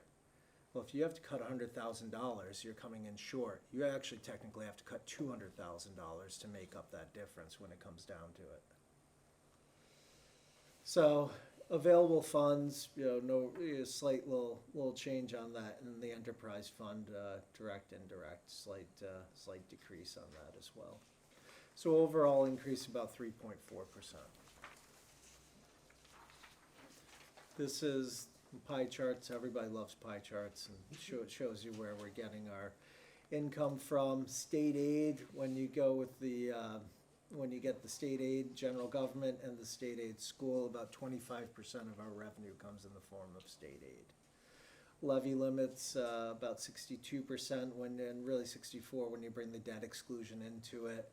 The enterprise fund, direct, indirect, is about 1%. Local receipts have jumped up to about 10%. So just giving you a good idea of where it all sort of factors into. So the state tuition assessments, the recap sheets are, we get state aid and we get state assessments. So those are reductions in our aid. So they giveth and they taketh. Tuition assessments are almost 4.5 million. Retired teachers' health insurance, they go through the GIC. It's about 1.6 million. There's other assessments of the state, and that's the transportation, so GATRA, mosquito control, some other smaller ones, miscellaneous ones. And then the overlay. The overlay is basically, you always set money aside because you can have people that would that can go and say, I'm taxed too high, they can, and I can't think of the word, but they can fight it for lack of a better term. Abate, thank you. How many have you done, Don?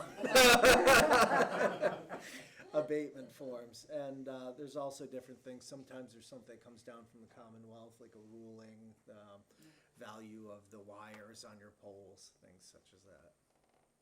So all told, the assessments are, about 6.6 million, and then when you include the overlay, you're at about 6.87. Health and dental, and I apologize, I told Roger that we were at 3.5. We actually were at, Mayflower Municipal Health Group set the rates at 4%, which is excellent, Still, given compared to others. what we're seeing. Or 12. Yeah, we used to be self-insured. There was the whole thing with the health trust fund where they voted money out of the trust fund, it unbalanced the trust fund where it should have been about a 75-25 split where the town's money was 75%, the employees was 25. Well, the employees had about 75 in there and the town 25, and we had to make up that difference. So we worked with the employees, and we moved on to the Mayflower Health Group, and we were experiencing 11% increases. And I will tell you what, it has been a huge savings because we were projected to be hitting around 10, 11 million in healthcare costs right now. So that has been excellent. I'm lucky enough to be part of the steering committee, so we get to see they've got nice reserves, and it's been great. Plymouth County's done an excellent job putting that together. One point of clarification, the health insurance cost includes the schools? Correct, yes, So yeah. one item that doesn't show up in the school budget that's pretty significant Is what the town is covers. benefits. Correct, yeah, it's what if you will, the town pays certain things on behalf of the schools. Yeah, again, the recap items don't show up, but that's the cost of educating children as well. Retirement in LiUNA. Retirement is Plymouth County retirement, and you have that for the Plymouth County retirement is, where are we going? Yeah, about 6.1, almost 6.13 million. LiUNA is a Laborers International Union pension, and that's about 92,000. The pension retirement contribution through Plymouth County, we've estimated about 56% of that portion of that is to the school, and those are non-teachers. So those are not teaching positions. Teachers are not eligible for the Plymouth County retirement pension. They have a separate pension. And we don't have anything to do with the teacher's pension. Correct. Okay. General insurance, workers' comp, Myers, our insurance carrier. Really good news, rates were, the increase was 3% this year. So they were estimating 10%. Our experience has been about 37%, so that is fantastic. A good experience is 65%. We've really been working hard on trying to mitigate issues, create some engagement, also following through on, with workers' comp. So it's been excellent, but it only takes one serious issue to wipe out that good run. Medicare is the 1.45% that we pay in employee tax, if you will, and that's for you are eligible even with the pension for Medicare benefits.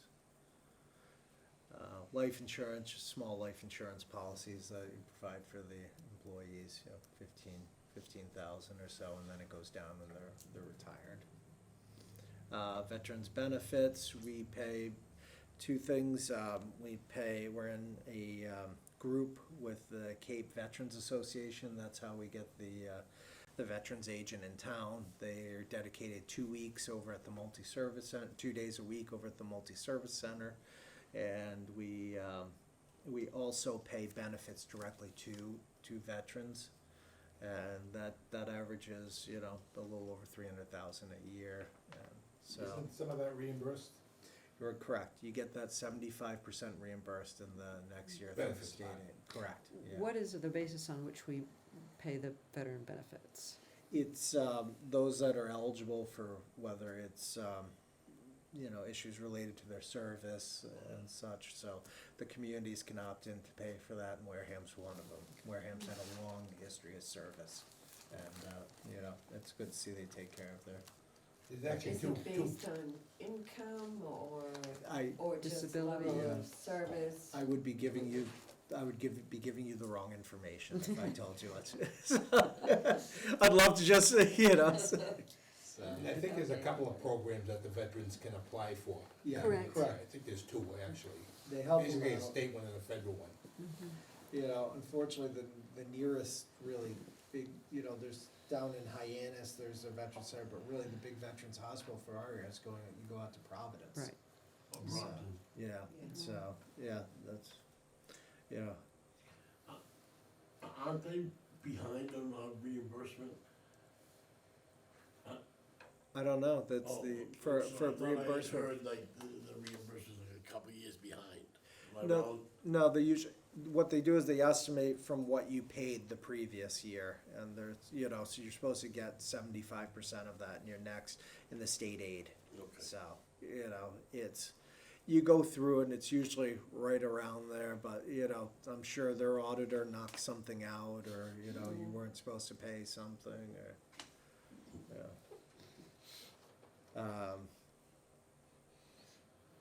excluded debt, principal, interest, and short-term interest, we've seen that before. Debt, principal, interest, and short-term, you'll see, when you see in the budget, you'll see a really big number for the short-term interest. Next year, well, starting this summer, they're starting on the rest of the roof at the middle school, about an $8 million project overall. So we will be doing short-term borrowing on that, and I think when they complete it, we may only have one payment going in for that. But you need to, I'm telling you, you need to keep the money in that, because if you put that money into a budget today, you will not have that tomorrow. So we're keeping it on there, and making sure.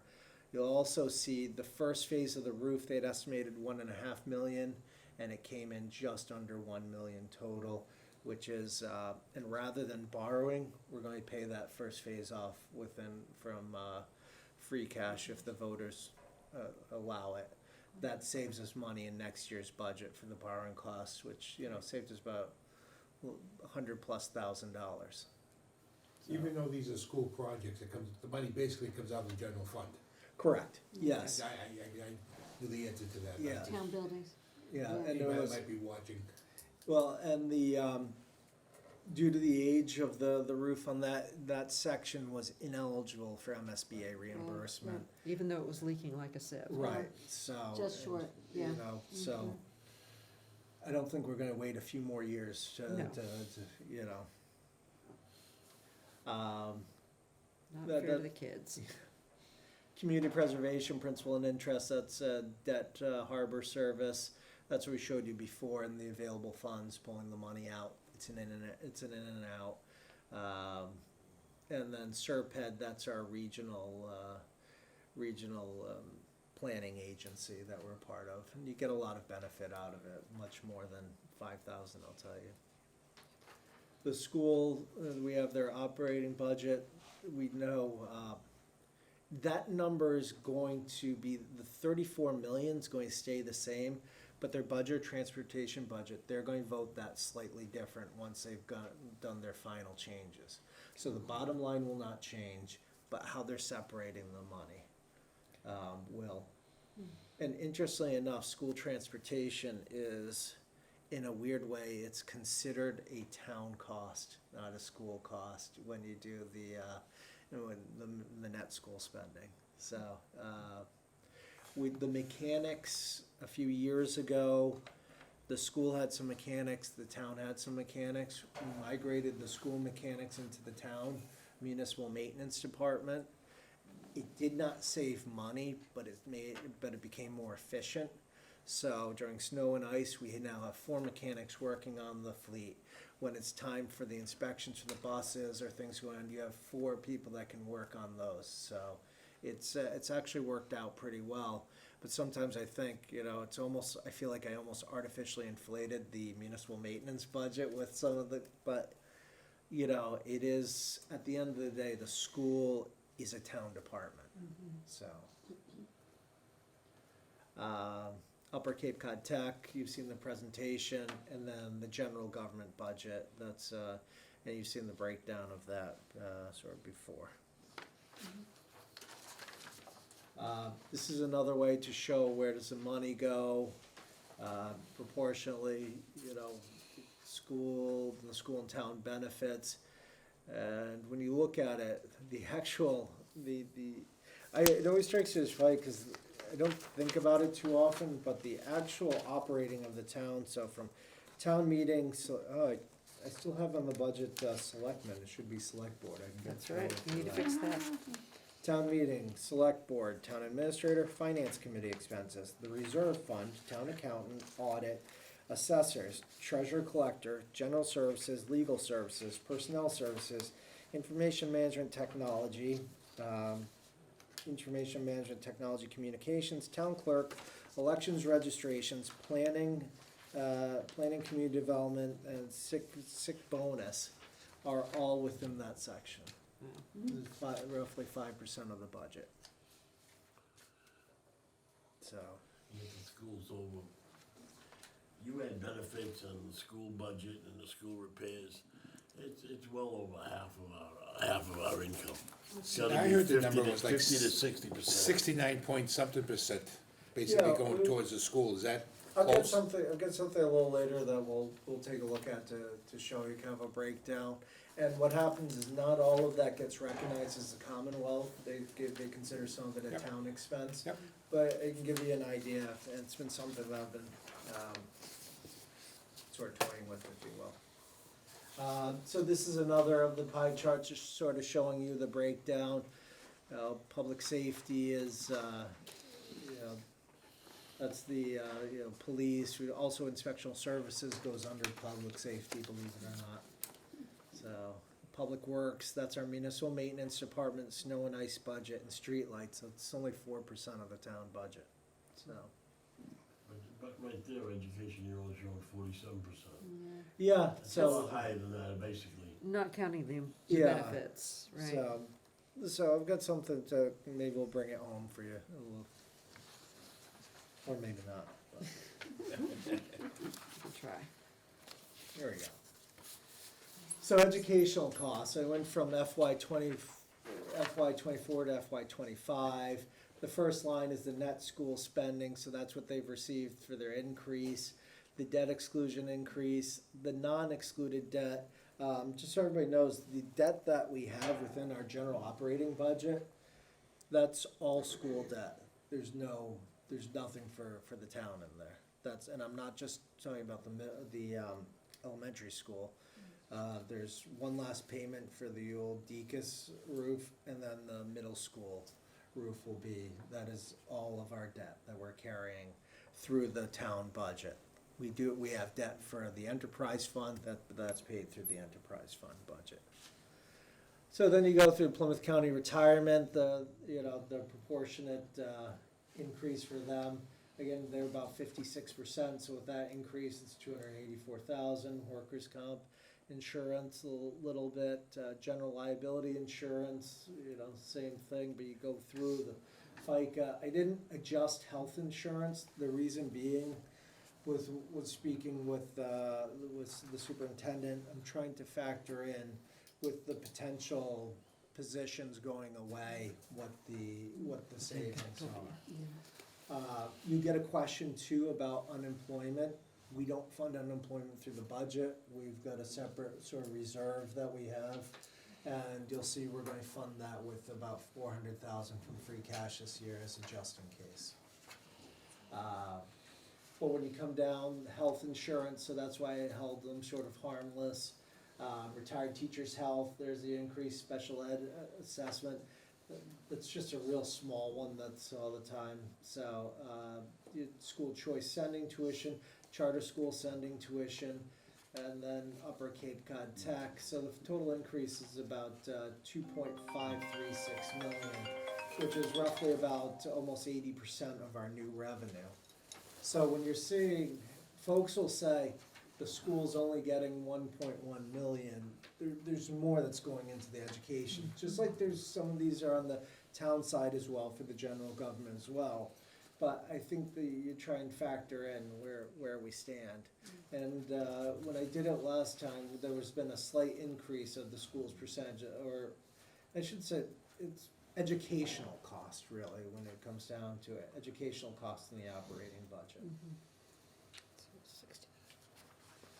So, just a small increase of 0.4% overall, but, you know, that's, and when you look at it, when we essentially got 60,000 in new state aid, that's rough. Mhm.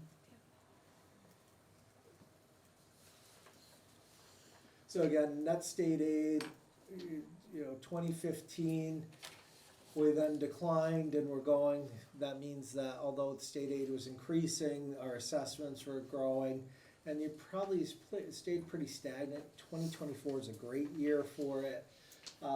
We had the increase, which was helpful, and now our net state aid has decreased.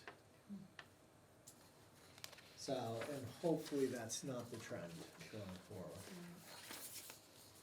Now, this is based off the budget that the governor gave in January. Correct.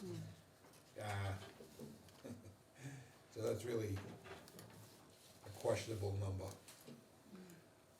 Yeah, I don't know.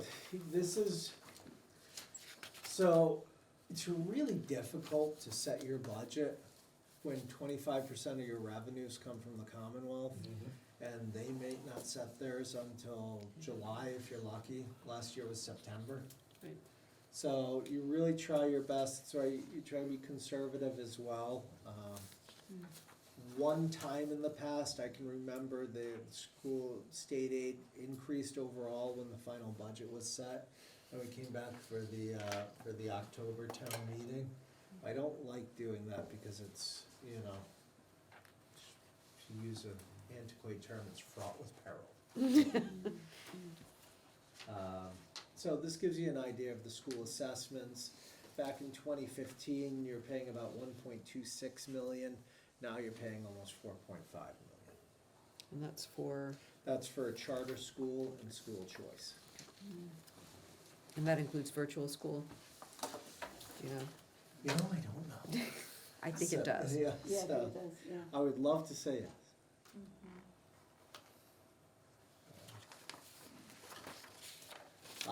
Upper Cape Cod Tech, you can see, although we've had an increase, we're only about 80,000 over where we were in '21.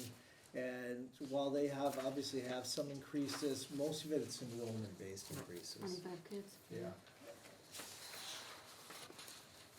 Now, I know there was a dispute over the number of Wareham students at one of the meetings. Did you ever get that straightened out with the state? I have not found those kids yet, because they don't exist. And then when you call the state, they're gonna tell you, keep looking. Yeah, no, they tell you that their numbers are correct, the state. So, We just want a list of names, yeah, right? That would that's, straighten it out. Interesting. I'm sure there'd be a reason why they couldn't legally give us names. That's probably true. Okay, so, gone through this before.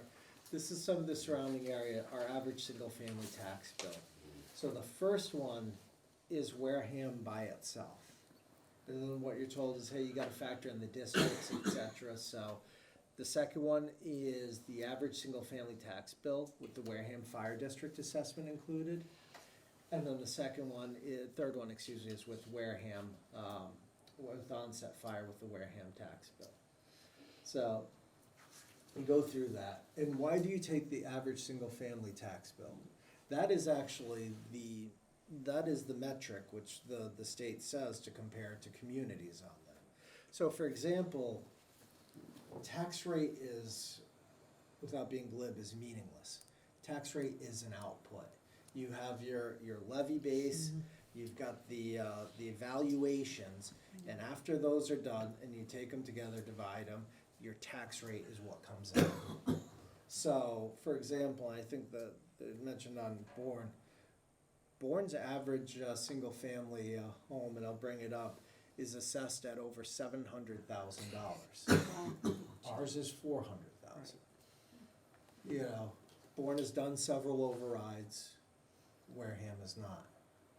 I also, you know, at the risk of being preachy, I also look at, read the Globe articles, you read the MMA, you read other things.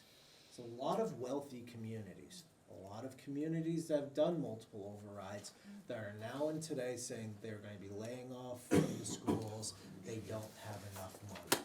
It is not just Wareham.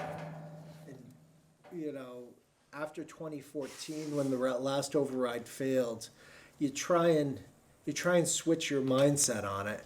And I'm proud of the level of service we deliver with never having done an override. Absolutely. We've done a debt exclusion for schools and such. Those are temporary, but we've never done an operational override.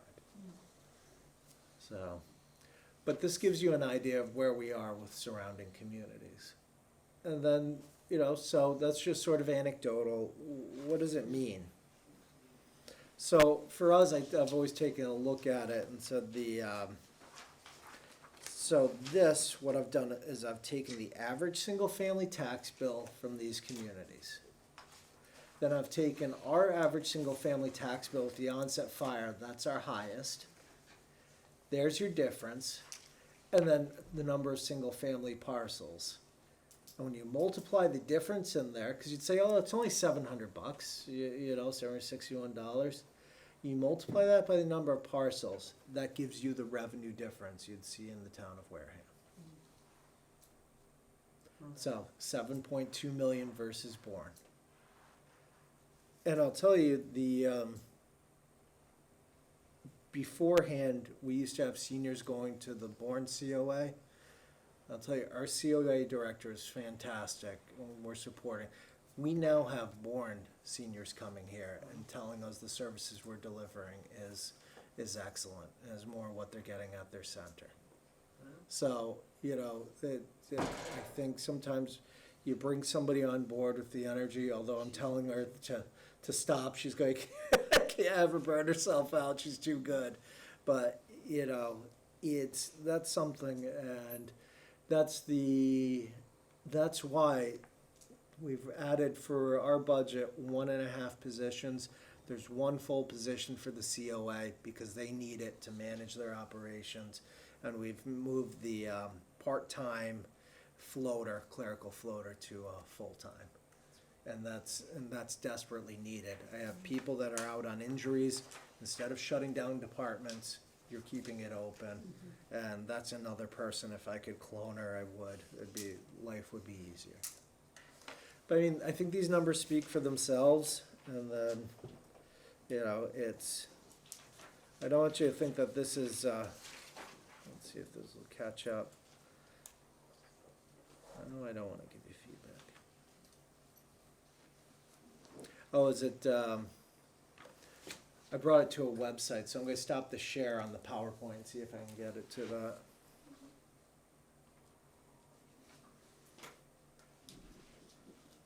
I thought I was being technically savvy, so. Okay. So this is from the Commonwealth. And this is the average single-family tax bill in the Commonwealth, $7,400. Just want to show you. You know, again, here's Bourne, a little more mustardy than us, but we're basically in a sea of blue around here. And this is us. We have more socioeconomically in common with Western Mass than we do in our area. So this is not a grid that I'm putting together. This is the state telling you that. If you look, and again, this is where, so Bourne, their average single-family assessed tax value, $712,000. This is Wareham, $423,000. So it's, you know, you have some of the other ones, you know, Plymouth is $548,000. They've done multiple overrides. And, you know, we have some of the other communities. But this is just Carver, $480,000. But again, they've done multiple overrides. So that's, I will step. So the upshot is, if we want more revenue, we have to raise our own taxes. Yeah, you To have to, override. there's different ways, you try and figure out, alternative ways. We've done different things. Where we have net metering credits, where we we did that almost 8, maybe 10 years ago. So you gain revenue from being part of a solar project that came online, and we get a difference of percentage. I think we're up to 20% on the bill, so you get several $100,000 on that. You try and think of ways sort of outside the box, because our residents are not wealthy. So you have to, the idea of making them pay more is difficult. So you try and think of different ways. And frankly, with Proposition 2.5, folks have to vote that in. That's right. And it was crushed last time. And, and we had no COA after. We've had to build that back up. The library was decertified. We've had to build that back up to get it certified. It's really been tough, and every year you just chip away a little bit more at it. And, it's just, but I'll tell you, between what you see with the workload for burnout from folks, when somebody retires, we're starting to get where we've had long-term employees retire. And it was automatic for them. And I'll tell you, they worked a lot more of the hours than what's listed, and it's different. Dedication is good. And we've posted, these positions are not getting filled because there's just not that many folks out there. I just pulled up Harvard, Massachusetts, not Harvard University, little Harvard, Massachusetts, 6,000 people. They have, I think, about a $30 million budget. They just posted for a town administrator position, about 150 starting, up to 202,000 for a town that size. You should go. You pushing me out, Tom? Yeah. Guys got a family. So we've got, but you've got other positions and such. Marion posted for a finance director at 150,000. It used to be that the 100,000 was the sunshine fund. You made it in there. It's not that anymore. And I'll tell you, the last few years have changed that dramatically. And you have to pay for talent. And folks and it's not just money. Folks have to be comfortable as well. Yeah. So it's this recruiting, it's hitting hard we've been unable to fill Ken's position, Plan Community Development Director. There's some planned retirements from key personnel within the next few years that really have me nervous for operations.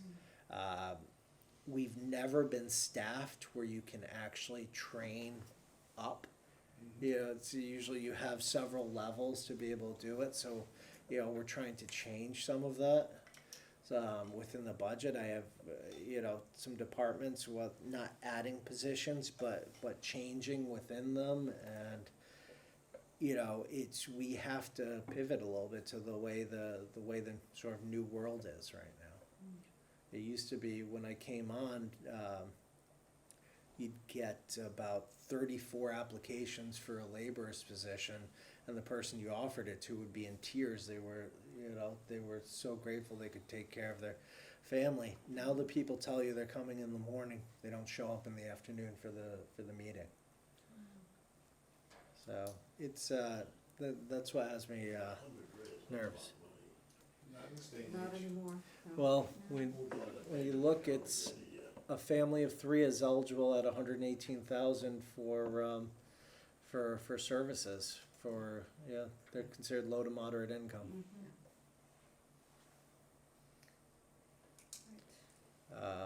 So, shall we, do people have questions on this particular presentation? This is the budget. I've got some other items that Derek is gonna talk about. I'll be real quick. I mentioned to the superintendent about taking me to lunch and talking about maybe, I think that's how the conversation went, but, I don't remember that. but looking at maybe, and he thought, he was open to that. I mean, he thinks we should look at everything. Departments. And that Yeah. might help the moving up. You know, I'm not sure, I'm not looking to get anybody fired, but I think we need to work smarter and We've, it's getting tough out there. yeah, you know, the assistant town administrator for human resources actually serves human resources for the school department as well. Yep, You know. that's a good thing. You know, and that's one of the things when originally she came on as just HR director, and we received a grant because we were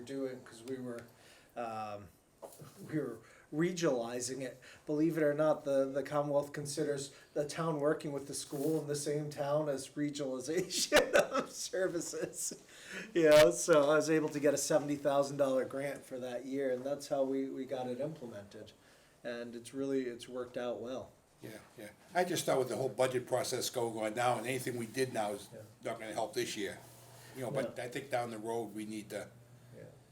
you know, the mechanics are a perfect example of doing something like that, and you didn't, And Yeah. what we're seeing on chapter 70 is yeah. potentially the future.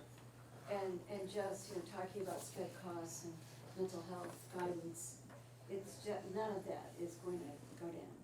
Except state aid is going to go down. Even if, the MMA is fighting, so that's the Mass Municipal Yeah. Association, is fighting for $100 per student for Right. minimum.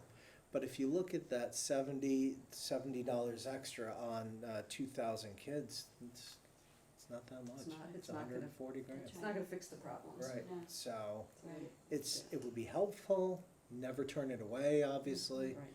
But that's not going to change it. And as our equalized valuation, which is what they've talked about before, our land wealth versus our residents' ability to pay, land wealth actually punishes you. So when people say, well, you've got those valuable properties, yes, that actually hurts to reduce you in the formula and you get less state aid. So in a way, you'd think, okay, those are bonanza. No, they turn out to be a bit of a negative because you get a reduction overall. So, it's difficult, but we appreciate it. We're also, you try and stick to the sort of the core values of the processes that you've done, and you move forward and give the best possible services that you can for the community is what you have to offer. Yeah, when you talk new growth, and I mean, in a perfect world, you really wanna see commercial new growth. Right. You tell people, residential taxes, it actually cost the town money. Yeah. Whereas, the number I heard last time was like $1.10 on every residential dollar it cost. For education is the big driver, but commercial, it's like 35 cents on the dollar. The best one that was ever told to me was an attorney for a 40B project that's going out over off of Cranberry Highway, and they said, well, the town's going to get tax revenue from this. It's gonna lose money, that project's a loser. That project's a loser. Straight face, and I always thought that was amazing. That project's a loser for the town. Right, other questions? I wondered, I don't wanna put you on the spot or anything, Dirk, but do you feel, But you I'm gonna, But you will. I will. You do want to. The budget is good, and we're behind you 100%. But do you honestly feel that the school and the money that the school is getting, and I'm for education, you know that. I believe that this town, what they're spending on the benefits of the school and everything, I believe it's way out of whack. And for instance, we have almost 1,700 students in Wareham, okay?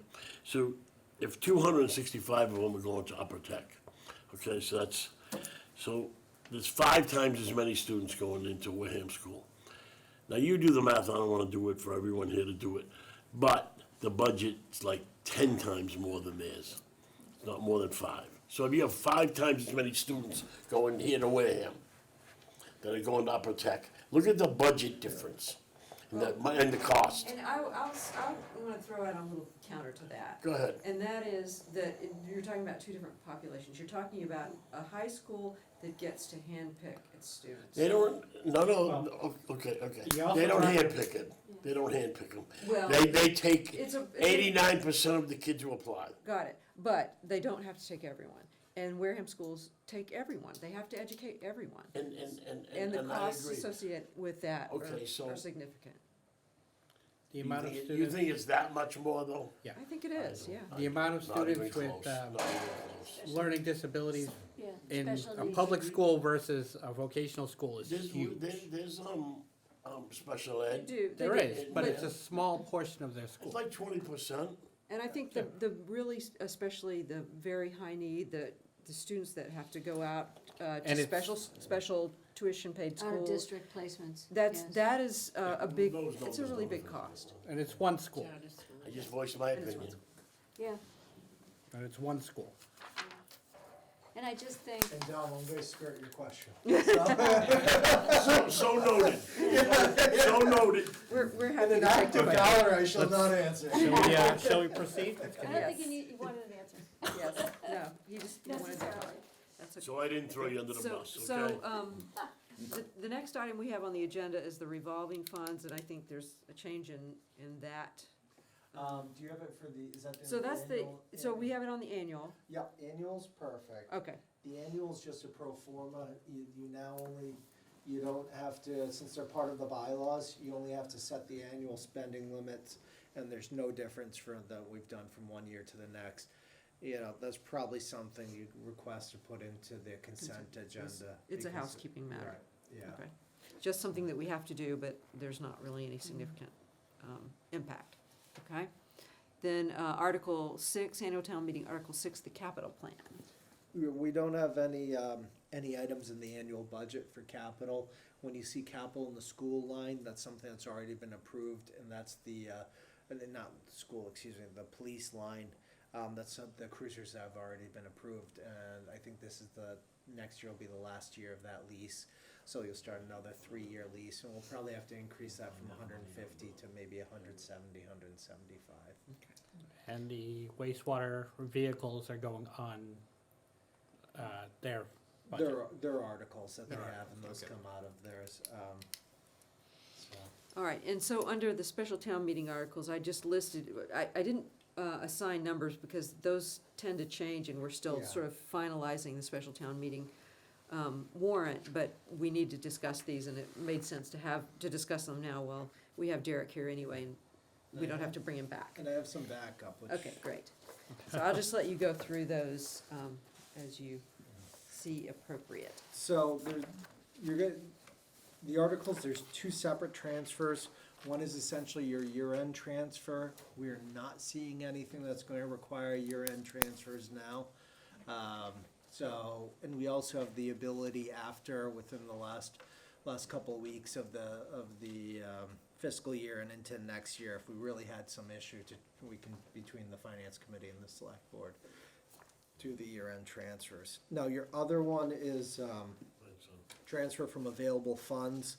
The available funds are free cash.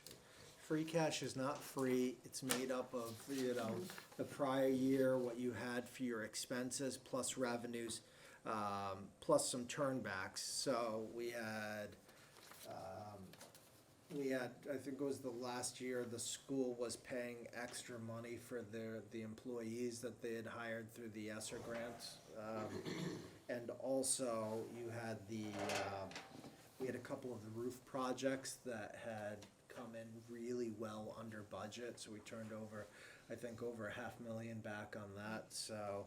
And we always roll over free cash every year as well to seed for the next year, plus it gives you a good fund balance. So this is higher than we've experienced in the past, but, not a terrible thing. So you see the balance on the top. And then the first thing we're transferring to is the stabilization fund.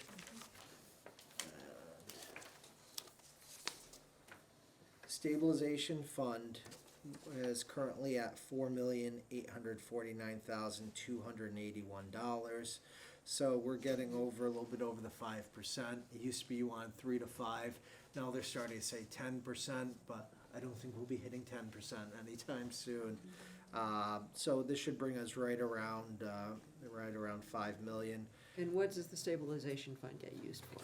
The stabilization fund is essentially your rainy day fund. In case of emergencies, you also can borrow from your rainy day fund. So, for example, you can do the school roof phase 1 construction of it. We talked We about that. borrowed from that, Yeah. so we didn't have to pay the fees to go out to bond, which can be more expensive than the actual interest costs. So that's why realistically, you know, when I look at it, I'm seeing 3.649 million, but it's really 4.849 because once we're paying that off, we're putting the money right back in. So if you ever had something that came up, like another golf course or something the community really needed, there was some piece of valuable land, maybe for the aquifer or something like that, if you didn't have other sources, you could utilize this as a one-time funding mechanism. Stabilization fund, only once the money goes in there, only town meeting can vote it out, except for the inter-service sort of borrowing. So you cannot take the money out of that. Can't rate it. Right, so I couldn't, buy us all gilded chairs with that one. Thank you. So, Please don't. Stabilization fund, currently the yield earned for, is 4.85%. So it's good money, and the interest from the stabilization fund goes right back into the stabilization fund. It does not go to the general fund revenue. So this is gonna grow fairly well, and I don't think 150,000 from free cash is too much. It keeps on seeding plus the other funds. So we used to put, you used to put half of free cash into it when I came on board. I think the stab fund was about 400,000.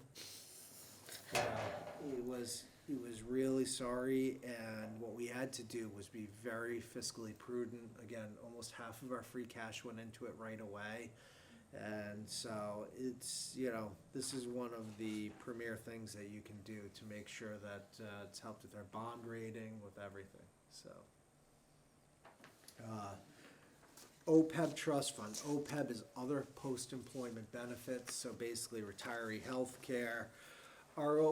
Your OPEB liability is if you had to pay for all your liabilities, so all your retiree costs and everybody that potentially could be a retiree cost over the next, I think it's 50 years, or Jerry can probably tell me when I'm wrong, but it's 50 years is one lump sum. That's your OPEB liability.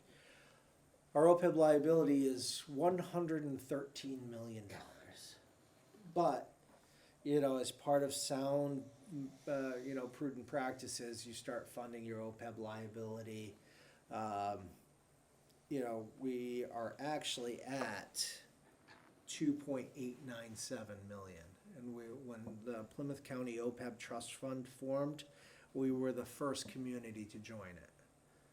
We're not the first community to put money into it, but we were the first to join it. And I will tell you, the first time we could only put 50,000 into it, but we've been putting 300,000 a year into it to get us up to this number. Well, we did before you were close to paying it. Well, I could tell you how to pay it off, but nobody would want to do it. So.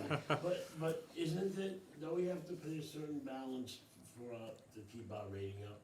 Yeah, That's the reason why we're paying 300,000, because that's not even worth paying, to be honest with you, but don't we have to keep a balance? Yeah, you want to show that you're putting money towards, again, it's sound business practices, but, Dom, I hate to say the old adage, but the first step is the hardest, and if somebody had done this for us 20 years ago, we'd be in a better spot. Totally different spot.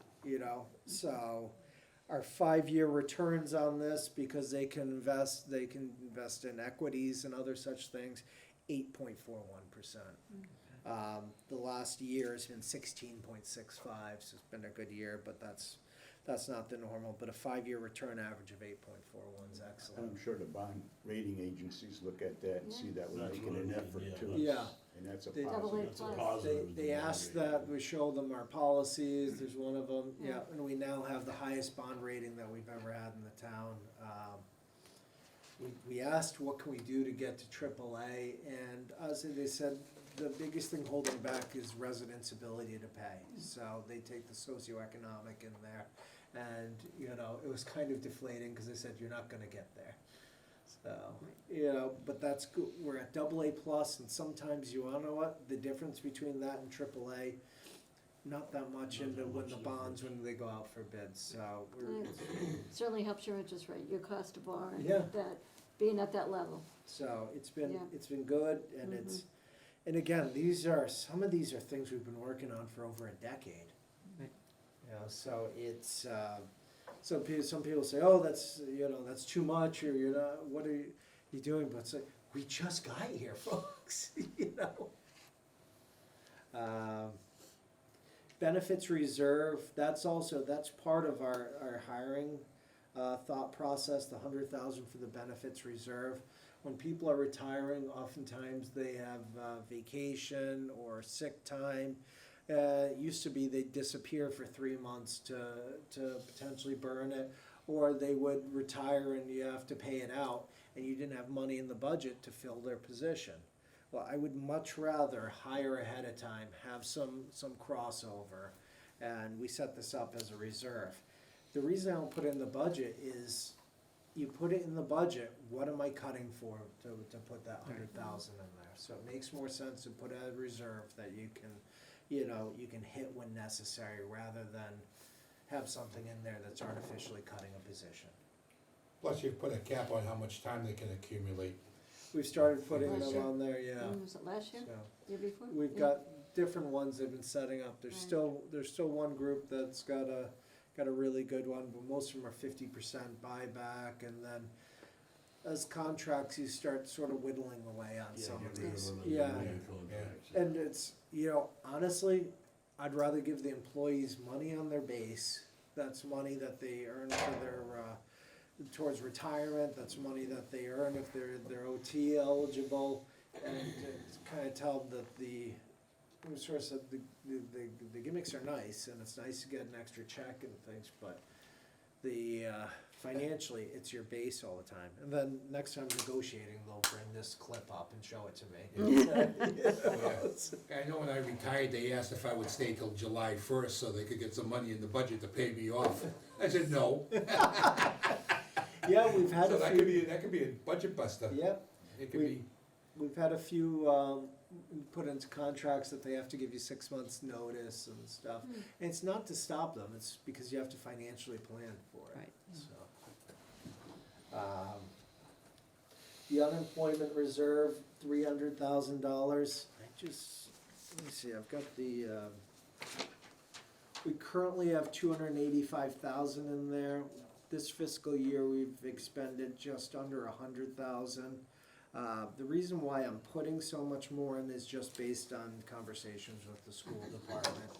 We stopped funding the unemployment in the town's budget, similar to like the benefits reserve. Why were you setting aside 250,000 when some years it was 25,000 maybe, some years 50,000?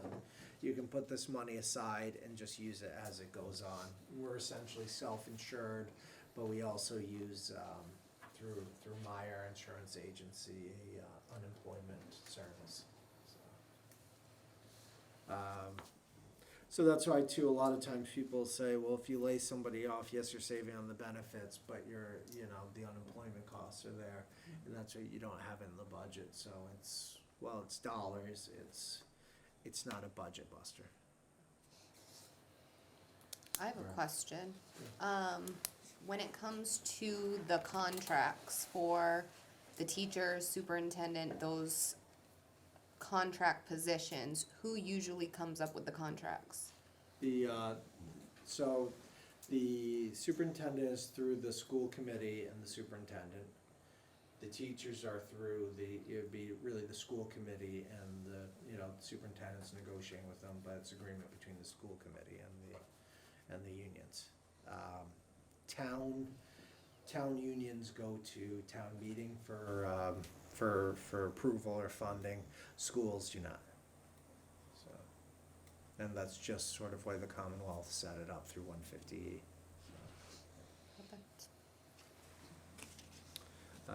And I'm not following the agenda, so excuse me, so that was the transfers. Do you wanna go right to sort of the, capital? Yeah, well, it's on the same page, Yeah, let's do that. so- So you've got a $1 million rollover, which is what you were saying, some of the free cash receipts for the Correct. next year. Always just trying to set that over for Right. the rollover. So now we've got this, if you look section D, that's the available funding. Now we go to the capital. All right, so the school department, with the transportation, we're looking to fund 3 buses for them, as well as 2 vans. If you turn to the next pages, you'll see I do not have updated quotes for the buses between the 2023 pricing, and then we also do purchase and equip. So that's putting the equipment necessary into the vehicles. I'm estimating 120,000. I've seen some of the smaller buses, but going for 150, but sometimes the 77 passengers less specialized, so it's and they've asked for three of those, if you will. My understanding, it is the 77 passengers. I've got their list. Marie does a nice job for them. We've just had one fail inspection that we know it's a 2007 that's going to have to go off the road. So we've got them from 2008 and up, and our 2017 buses are coming out of warranty. So they're already been rebuilding a transmission for one of them, and this is where you wanted me to show you guys just an example. This is what you get when it fails. These are gas buses? I'll bet it's diesel. in red. Yeah, Gas. but yeah, Fossil fuels, let's put it that way. correct. Yeah. Then The vans also, are fossil fuel, what's that? the 2 vans, the same thing? Correct, yeah, the 2 vans are, if you go to the next page, one of them's actually used, and I know this shows from October, they did, basically secure these, so they're waiting for the approval. And, in speaking with the transportation director too, these 2 vans, to just give you an idea, they're trying to be good as well. These would help with some of the out of district. So right now, one where the person goes to Rhode Island, believe it or not, the vendor costs are $80,300. Wareham Public School taking it over, including the cost of the driver, is $46,200. So we'll save $34,000. And then there's another one, which 2 students traveling to for Plymouth, and that's $66,000 a year, which just boggles my mind. You know, I can see Dom figuring out business ideas. So, but you know, and if our Wareham Public Schools do it, we bring it down to 22,400. So I applaud them, and that's why I'm supportive of these, because this is a way to get some savings back in. I know Derek. Use the money for something else. Yes, but I know that Cape Cod Tech, Upper Cape, they had got a grant for electric buses. Yeah. But I have to think that maybe down the road, but not soon for We've Wareham. tried for the pilot program and we're denied. Yeah. Yeah. Electric buses are ranging about $300,000 to $350,000. We got 2 of them in Upper Tank. Yeah. Yeah, they got 2. Was it a full grant though? I Yeah. don't think it was. And the grant was the charger, and battery. they come with, believe it or not, 10-year warranty, excluding the batteries. Wow. Yeah, because we were only, the grant that we were going through with the EPA, so I'll talk to Roger about that. We were only getting about 20 to 30% back on it, Yeah. which when you look at it, you're like, Yeah. how do you justify It costs twice that? as Yeah, much, and you're only interesting. getting this much back. But service, it reduces the service that has to be done on them goes a lot. And the oil changes, Yeah, I know, you it's a know, that's lot. really so. The batteries are the thing, the life of the So battery. maybe Yeah. future state. Yeah, you know, Yeah. you look at a future and it'll, Yeah. and you'll see, we're looking for electric vehicles again, but it's tough timing, the lease is up. We traditionally go with the Bolts, the bolts production has ended, and they're redoing them, but the new ones won't be out till, they think summer or fall of 2025. So I'm trying to figure out a nice, the good thing about the bolts actually is, they were really, for an electric vehicle, very good on their price. Plus, they look dorky enough where people didn't get upset when you bought them for the town. Because honestly, in December, the best deal that we could have gotten on electric vehicles were Tesla-based Model 3s that could have gotten in the mid-20s. You know, but I said, you can't buy it for the town, you'll get killed. I do have a question regarding the buses and vans. Specifically, they gave 3 examples of 3 students. What ages are these students? How much longer? Do we know how long that we're gonna have to provide transportation to Rhode Island? Are they elementary and it's a plan? Is this a homeless? What kind of student is going to benefit from the bus if, say, they're Seniors in high school? Yeah, so good question. I don't have the answer for the ages of the students. I would think if I'm answering for the school and not in a glib manner, they're always going to have those needs.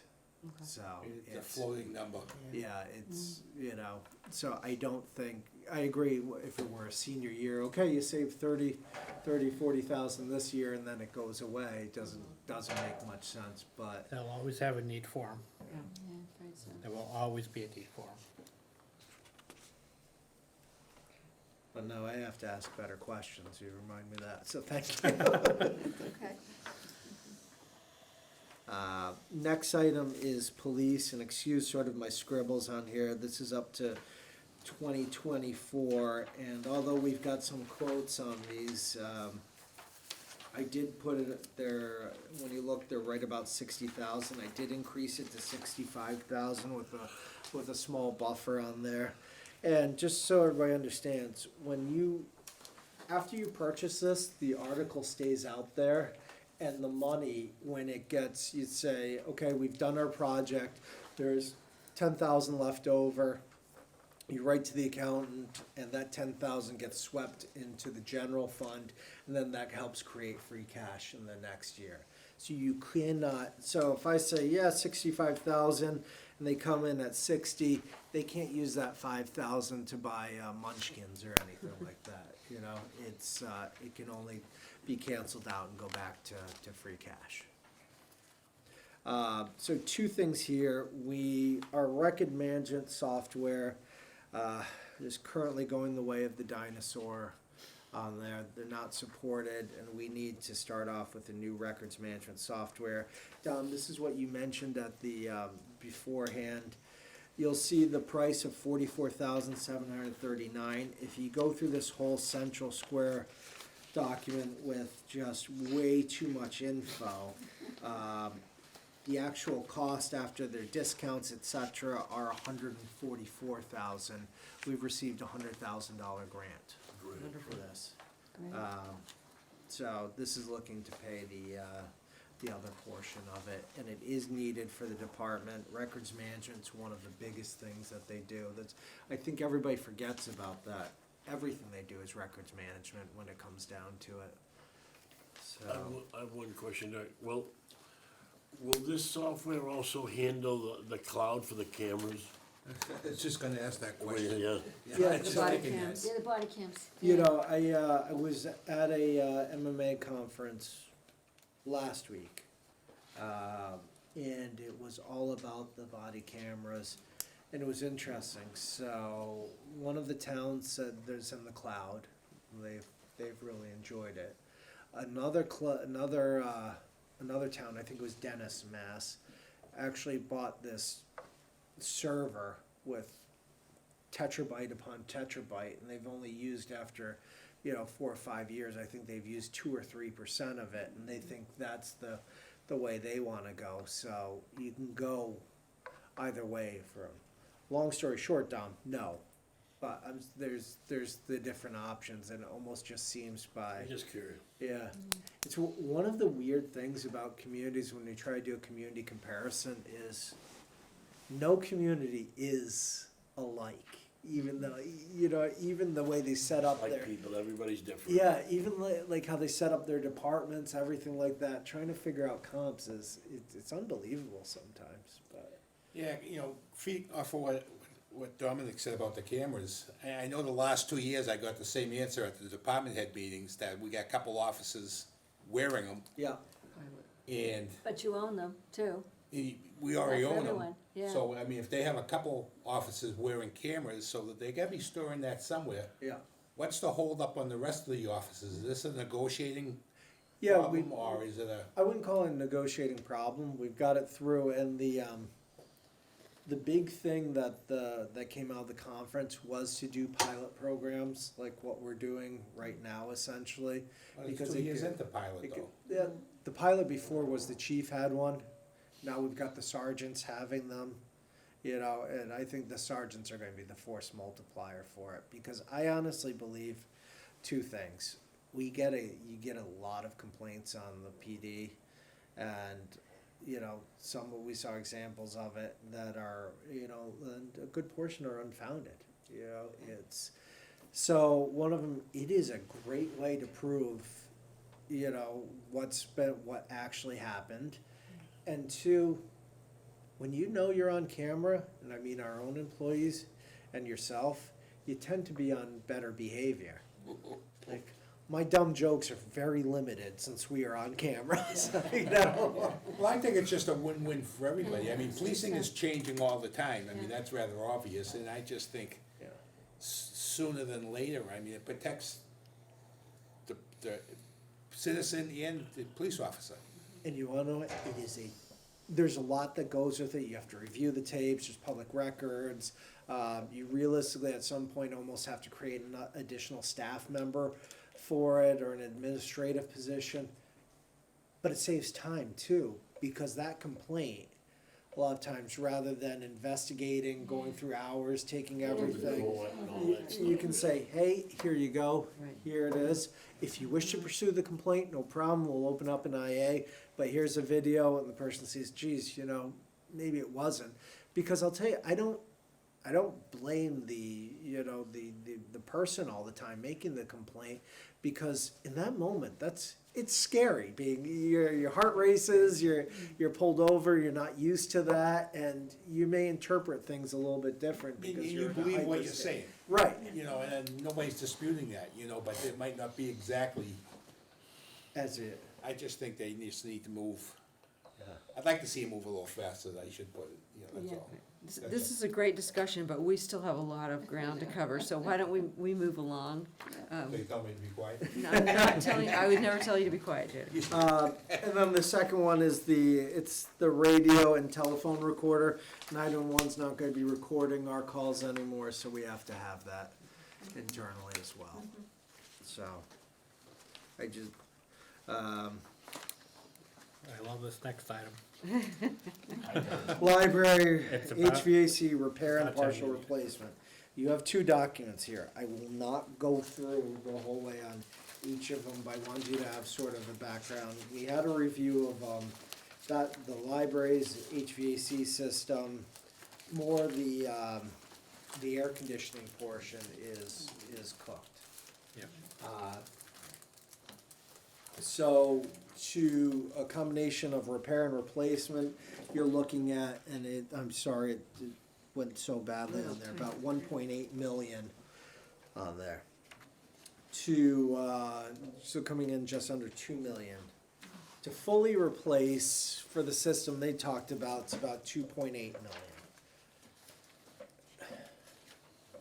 I wanna get one more, I know this has to be done, and we're on, try and put it out, almost a design build to try and figure out, because the system they have in there, the way it was set up is horrible. And paying to remove all those lines, put new lines in the same manner, it just seems hyper inefficient to me. And is there a way to leave the existing infrastructure there and maybe go with like the Mitsubishi dual head unit, something like that. Those are great. And have a combination of them, including, we have to, where those cone lights are, I honestly, I In the know, community room? throughout the whole Yeah, area, you see yeah. those cone lights. I know they were part of the design element, I'm sure they cost a fortune, they are terrible. I could get my butt kicked, but they're really terrible, and frankly, you should have, with those high peak ceilings that were not designed for a New England environment, we should have fans up there to move the heat back down that's storing up there to make that's gonna help in your costs in the long run. Efficiency, yeah. You know, so. I have put together, looking at the whole thing, we've put together 2.3 million. If we are unable to do the dual head and do it that whole way, I don't see, we'll try and bid it out and see if we can get the full replacement. That would be sort of my druthers for it. But if we have to repair and partial replace to get it done, then that's what we'll do. There is some life left in the heating of it, which is, it's still in decent condition, but, that's sort of the same age too. But that's been maintained. We've just replaced the roof on there. We just put 300,000 for some of the external work on it. The leaking, Yeah. community room, Yeah. yes, yes. So, A lot. especially the external, the entry point. Porte cochere, or I'll say it wrong, so. That aspect, the window on there, that's the symbol of sort of the Friends of the Wareham Free Library. So, yeah, that building's costly, but to build a 20,000 square foot building is, especially with prevailing wage, everything, we're always looking at $500-600 a square foot. Right. So this is it's a cheaper alternative. It's not gonna The happen. police station was 1,000 a square foot. Yeah, They have That's some, more like it. yeah, so, yeah. so it's a lot, but I think it's necessary and, They And I think you need, got a good director in there, so I think it's good yeah. he's being supported. Patrick does a very nice job. He's not, he started off as a page there. Did he really? Yeah. And came back and, hopefully finishing up his career here. Yeah, so, I wouldn't wanna lose him. He's excellent. He knows what he's doing, and it's, he doesn't bring me headaches, so that's always a good boss in my category. These are the 6-wheel trucks. I still have not gotten the vehicles that we've ordered over 2 years ago. The ones we're starting to replace on these are, they're the backbone of our snow and ice fleet, plus other operations. 20+ years old, with that heavy workload on them. They're not really having issues, but they're starting to get it. We're starting to see more of the rot, some of the other issues. So if we wait till they're floundering, you're gonna wait a few years to get them. So we've got the money, let's order them. And after this, with the other trucks, as soon as we get these, this fleet will be pretty good for, I would say, this portion of it, the bigger trucks, for at least the next 10 to 15 years. So again, it's, we bite the bullet today, and it helps out the future. So these are incredibly expensive vehicles. They are the big ones. So if you look, we've set aside 1.1 million. The 2 6-wheel trucks are approximately 700,000, and then a little over 400,000 for the 10-wheel truck. And the whole Madigan description, these are equipped with the plows. They can be maybe in the future we won't need snow and ice that much, seems to be setting that way. But, I still remember the horrors of Winter Storm Nemo and the 18-foot snow piled up at the centers. One of our guys being attacked by somebody's shovel because as they plowed the road, it plowed them in. The poor person just broke. They'd have doing the end of your driveway. Went after our guy with the shovel. I was like, oh my God. it's not unusual to have a shovel full of snow thrown in a window for these guys plowing. Yeah. That happens more than you think. I thought they were in there, The speed signs, the last Speed page. signs. yeah, so this shows you a vision of what it is. We've been getting a lot of calls for speed sign, for signage, for speeding, for other things. Yeah. It's, stagnant signs don't really do anything.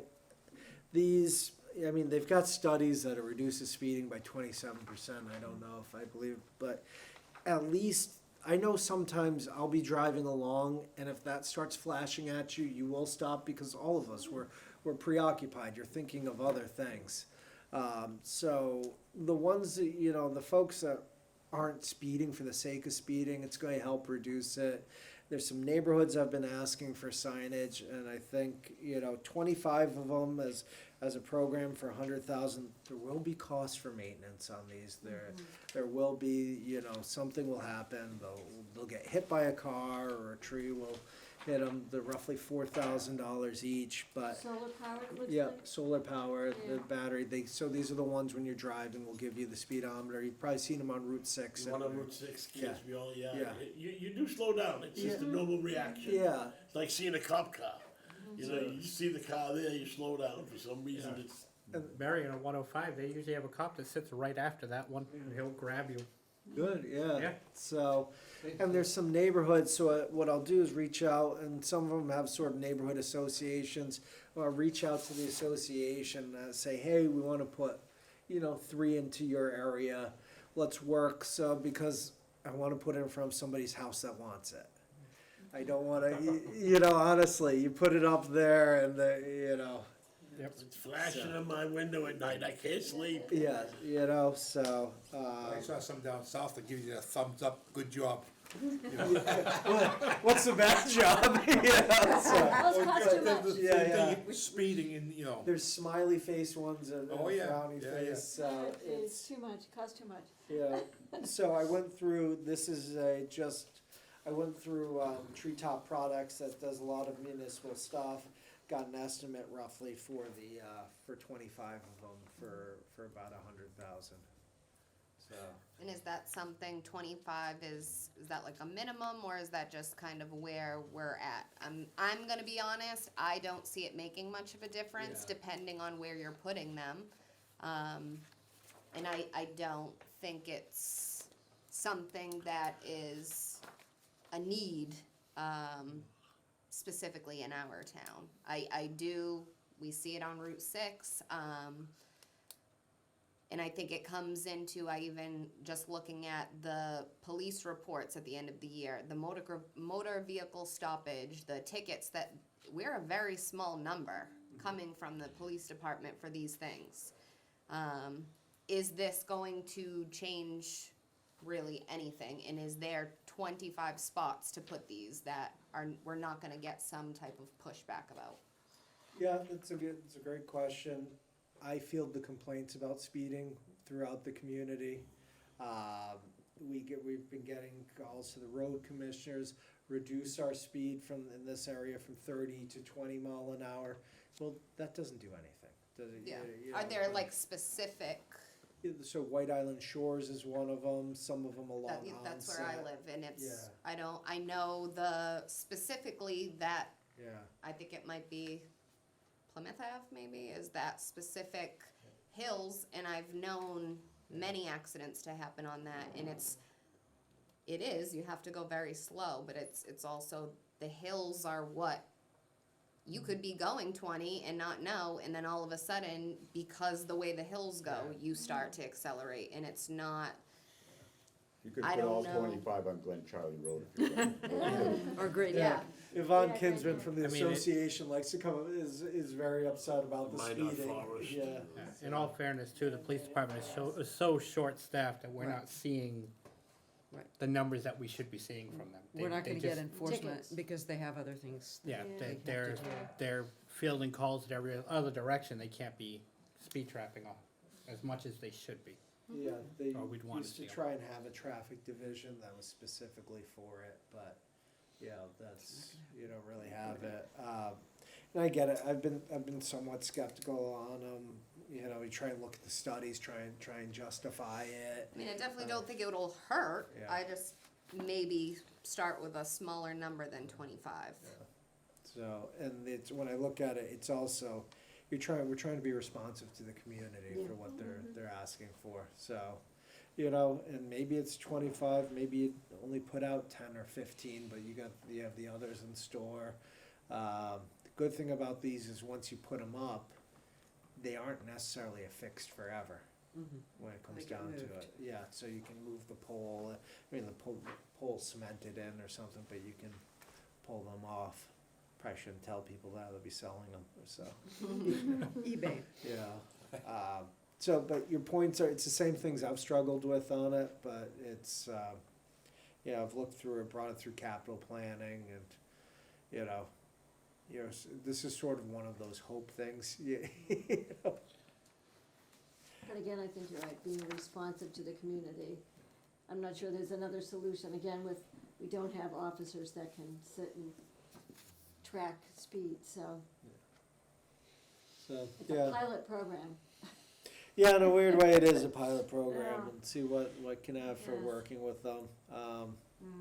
You know, I see them in different areas, and it isn't always the high traffic area, so, but I agree, that's the point is, I definitely want wherever they're going, the homeowner buy it, to be all on board. You know, the capital planning committee, we didn't see any downside, and there's more upside than downside, so we felt it was a good investment. The next one is the MS4, sort of the catch basin repair, maintenance and disposal. I haven't had the update yet, but right now, since October, we're at about 1,500 of the catch basins being cleaned. So not they're working all the time. Yeah, so we've got what I've also asked is, I realize there's a small thing we haven't been doing, which sort of hurt the confidence of the residents, and that was marking the catch basins with paint once they've been cleaned. Little orange dots on them now, all around the neighborhood. So you'd get the calls and the person'd say, I've lived here 6 years, my catch basin's never been cleaned. You pull up the records, oh no, we've got that every year. Nope, I've never seen anybody. Do An orange dot on it. Yeah, so do you go to work? Yeah, I go to work. Well, yeah, it's usually during those times. But I get it, because the people, perception's reality, right? So the orange dot, be an orange dot this year, it'll be a green dot next year or something like that, and it lets people know. But as part of it, they're doing a nice job too, is we're getting the description, hey, this one won't drain, this one's, this one's collapsed inside, starting to collapse, there's other issues. And I want to set some more money aside so we can get those and start really tackling those. One of the things that frustrates me the most is I call it the barrel graveyard. Somebody complains about a catch basin, they get a barrel on it, the barrel gets hit, gets moved, and they say that barrel's been out there for so many years. And, I really want to start attacking those. I think out of the first 1,000 catch basins that are clean, there was 22 that had issues, which percentage-wise, not terrible. It's not bad. About a little over 2-3%, but let's start tackling them, and we have to do it with MS4 EPA requirements. So that's one of the things. And some of these catch basins or some of these culverts, like what's going on North Water Street and Onset, that is going to be hundreds of thousands of dollars for repairs. We've had the engineering done. There was some actually flow out into the water, and they had almost the beehive style out in the water that were collapsing. So we removed those because they were dangerous, and then you tackle the next steps of that. So, but those are typically handled with Chapter 90 funds from the Commonwealth. So that's 100,000 for those, and I'd like to just keep on moving at those so we can tackle some of those, because it's also the spoils from the catch basins are considered are considered dirty, if you will. You can't So I was just, gonna ask, yeah. the disposal costs us quite a bit. Yeah, so I think it's going to be, if it costs us 75,000 to do all the catch basins, your disposal is gonna be at least another 75,000 a lot of times. So we've got some money set aside for that within the budget, but this is extraordinary. Is it something that has to be disposed of properly, like contaminated soil? Yep, it's It's considered, considered contaminated soil? yeah, because of the oils, the stuff from the road. Anything off the road, you gotta Yeah. consider contaminated. Yeah, so we can't mix it with the loam and, you know. Can't put it up on some of our land to dry out.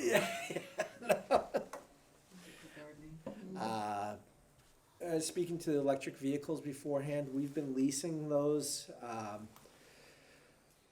You're allowed through the, from the Massachusetts, you get X amount of credits towards vehicles for electric vehicles. We are now reaching the end line. We're not going to have those anymore. So I think we've only got about 6 or more so eligible. Wareham PD's been using them as well. So that gets you the 7,500. So I'd like to use those. Purchase 3 new electric vehicles. Those are the ones that sort of generally our employees use. If our conservation's been using them a lot, going out to site visits. If your employees are going to, sometimes I've got board and committee members are using them, going to different things. So we have about 3 of them. They are the jack of all trade vehicles. 120,000. That is not cheap. We're looking for all electric on it. I really want to do all-wheel drive for just the safety aspects. So looking at it, we've looked at the Mach-E's. They used to be about $30,000. Now, from the state bid list, you're looking at 47, which would bring you right around 40,000.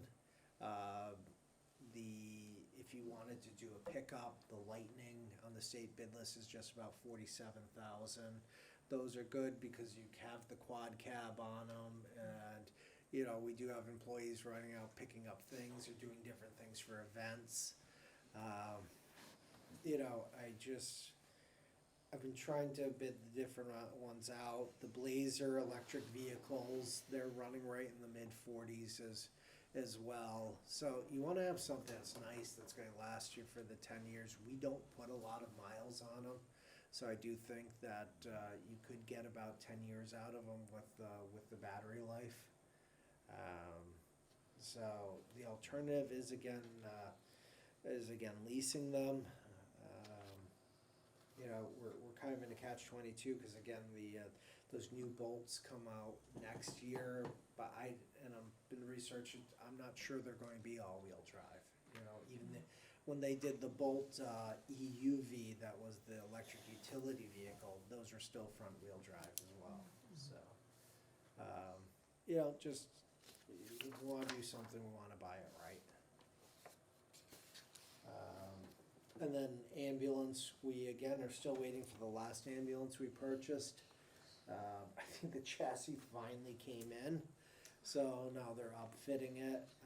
That one was about 300,000, and typically what we did was you would have every 3 years you're buying a new ambulance, and because when I came on board, we had one of our ambulances, it was about 2012, one of our ambulances was like an 04 or something, they were constantly breaking down.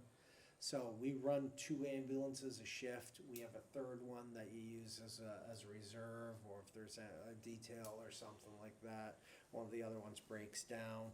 So you try and get a new one every 3 years, so your ambulances are never more than 9 years old. And so we're about to get this one, and we're off cycle because of the duration. I said, let's put this money in there, let's buy another one, and then, because if I wait the 3 years to order that one, it's going to be 5. Right. I can tell you Stoughton's 3 years waiting for an ambulance right now. Yeah. Yeah. So it's, and honestly, It's crazy. we're That just makes putting, money, though, we're doesn't it? getting the authorization and just putting the money aside, so we're still earning interest on that money, we're not paying that instantly to them. Now, these are fully outfitted though, right? Correct, yeah. So, Yeah, so, and I will tell you though, we're doing it on today's prices, there's some things we've purchased that they've come back and said, okay, you know, it's here now, but it costs 25,000 more, so, you know, that could happen in the future, but let's get the funding substantially set aside. Can't lock it and etched in stone, Yeah, you try to, and they say, okay, next, okay, yeah. sell it to somebody else. Yeah, again, like I said, it's a decade ago, you'd have the Mack truck guy in here crying to sell you something. Yep. Now you're lucky if you ask for them for a free stress ball or something, they laugh at you. Just go back to the trucks real quick. This is for Tom. I would like to see the mileage, years, maintenance, you know, I understand these are probably 2 years out before they're gonna see a truck. Yeah. So things are gonna change, but I'd like to have a little bit better idea of as to what we're replacing, right? We're not adding, we're replacing. Yeah, replacing, so, yeah, sure, no problem on those.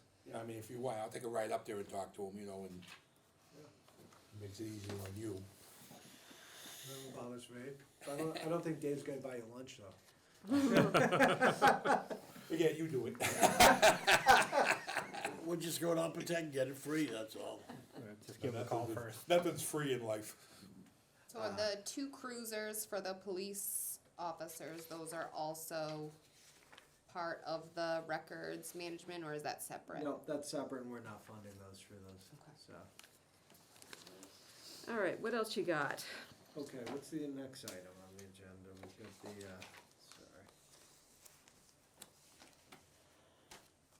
So we had, so budget transfers, is that what was covered in the first part of this? The Right. free cash, that's the budget transfers? No, well, no, budget transfer, we don't need them. Okay. Those are the ones, we did transfer of available funds, the capital, Okay, transfer of available, funds, right. parking program.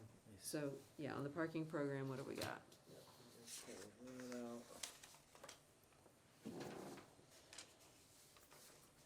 Sorry, budget Yeah, transfers. so, Old bills. let me see if I got, before my laptop dies, I'm gonna pull it up real quick from Gary.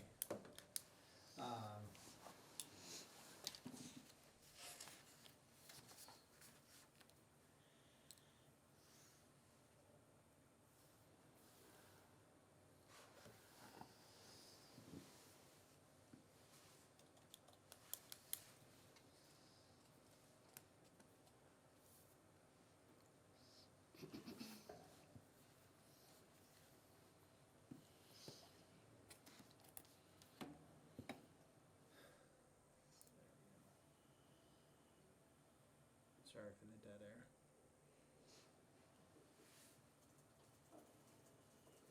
Alright.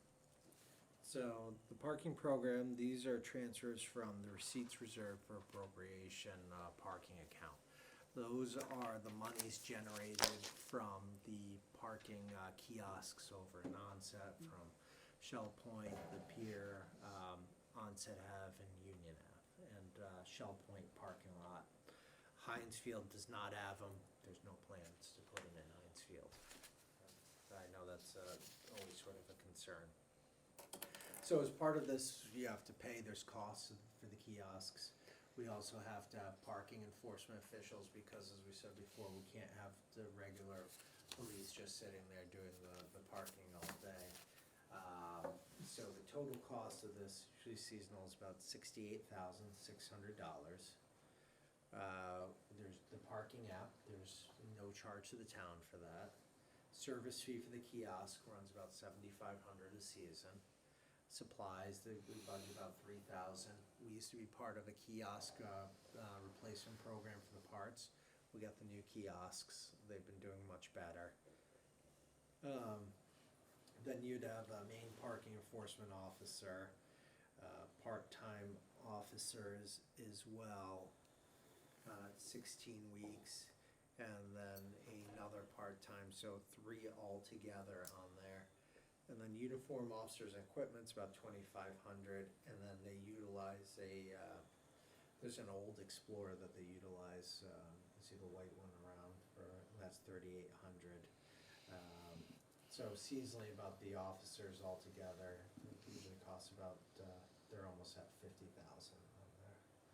The usually generates about 150, 160,000 in revenue, so pays for itself, and then the ticket costs on top of it. It's really been helpful. One of the big things we've heard since we did the parking program in onset is the residents, especially the amount of trash left on their properties has gone to almost nothing. That's great. They've been able to actually enjoy their properties, and you know, it's for all the naysaying in the beginning of the program. We now have locations that are outside of it requesting to be a part of it, because they've got people now parking in their areas and going to the Right. beach and such, because it's a free beach, right? That's that's, I think it's world class, you know, it's awesome. Don't find that on the Cape. So, So the program makes money. yeah, program I makes can pat money. myself on the back for starting that. Yeah, absolutely. And the transfer is from where to where? It's from the receipts reserved for appropriation account, so the parking funds all go into that receipts reserved for appropriation account. There is currently, and I don't think they've taken the, so nothing's been taken out. This year, there's 552,000 in that account, and that's going to be, that account is what we're trying to look at. The onset pier needs rehabbing, and it's going to be about, I'd say at least a $10 to $12 million project. So this is, we're trying to pool some funds together to offset the costs in the long run for it. So we also do use these for community events too. Sometimes if you don't hire enough people, we use the parking funds to do the pickleball courts, basketball, and redo those over at the by the Hammond School off of 10th Street. So there'll be some other things that we utilize for this as well. So. All right, revolving funds, we don't need to do anything with. Correct. Yeah. There's no new ones coming on board. So. PEG access receipts. PEG access. That's the public and was it educational and government fees that you pay through Comcast or Verizon. The town, those get sent to the town, and then that's how we fund Wareham Community TV, who is here tonight. So we're at, we transfer that directly over to them. And I believe they're still negotiating the contract between the town and Wareham and Wareham Community TV. But assuming the percentages stay the same, the amount would be $325,066.26. Okay. You do the whole amount. I'm not trying to be cool by adding the cents, but you're actually, It's literally that much, yeah. you have to Comes in, transfer goes it out. in. Yeah. That's in a receipts reserved for appropriation account. You didn't have to put it in there beforehand, but this is Commonwealth rule that you either had to put it in this account or make an enterprise fund. A few years ago, so we had to do the receipts reserved for appropriation, and they're just coming down with new legislation that you can go back to the old way now, so, so we'll probably do that because it's easier, we Less get the money in, complicated, yeah. send it right out, so. All right, union contracts, we've got the wastewater treatment plant. We have two that are actually, because there's a four-person that's gonna be on there as well.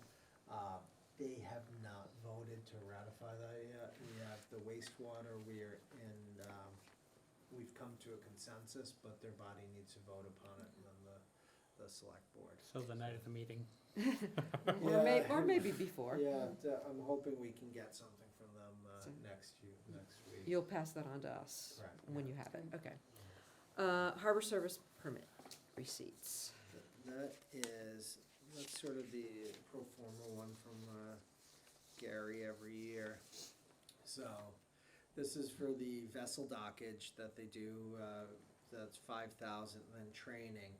So the DNR officers do need full academy training, and we've got two new ones, and so that would be about $10,000 that we're requesting. there is enough money within that account. This is the money that they collect for the harbor, Correct, yeah, so it permits. can't be used for anything else. We the couldn't- mooring fees. Right, we couldn't, I couldn't hire an officer, I couldn't hire a teacher, anything like that. And there's currently, this is the one that hasn't been reduced yet by the offset out of the budget, but there's about 450,000 in that account, so there's enough money to handle this. This is also how, when they buy boats, equipment, do anything, so that we're not hitting the town's budget on it. All right. Any questions on any of that we haven't already covered? Thank you very much, Derek. Thank you for being here in person. I know that's a lot. It's been a long day for you. I appreciate it. It's a long day for everyone. I did get notification that there was no leftovers and it was schnitzel night tonight, so Oh, I'm a no. little disappointed. So you gotta stop at KFC on your way home? Yeah, exactly. So, Go home, kiss those sleeping children. Yes, yes. thank you all, I appreciate your time. Thank you. Thank you. All right, so the next item on the agenda we have is discussion and possible vote on articles previously heard. Earlier today, I sent you grids for both the annual and special town meeting. We can always put this off until next week when we will not have spent presumably this much I time. think that's a good idea.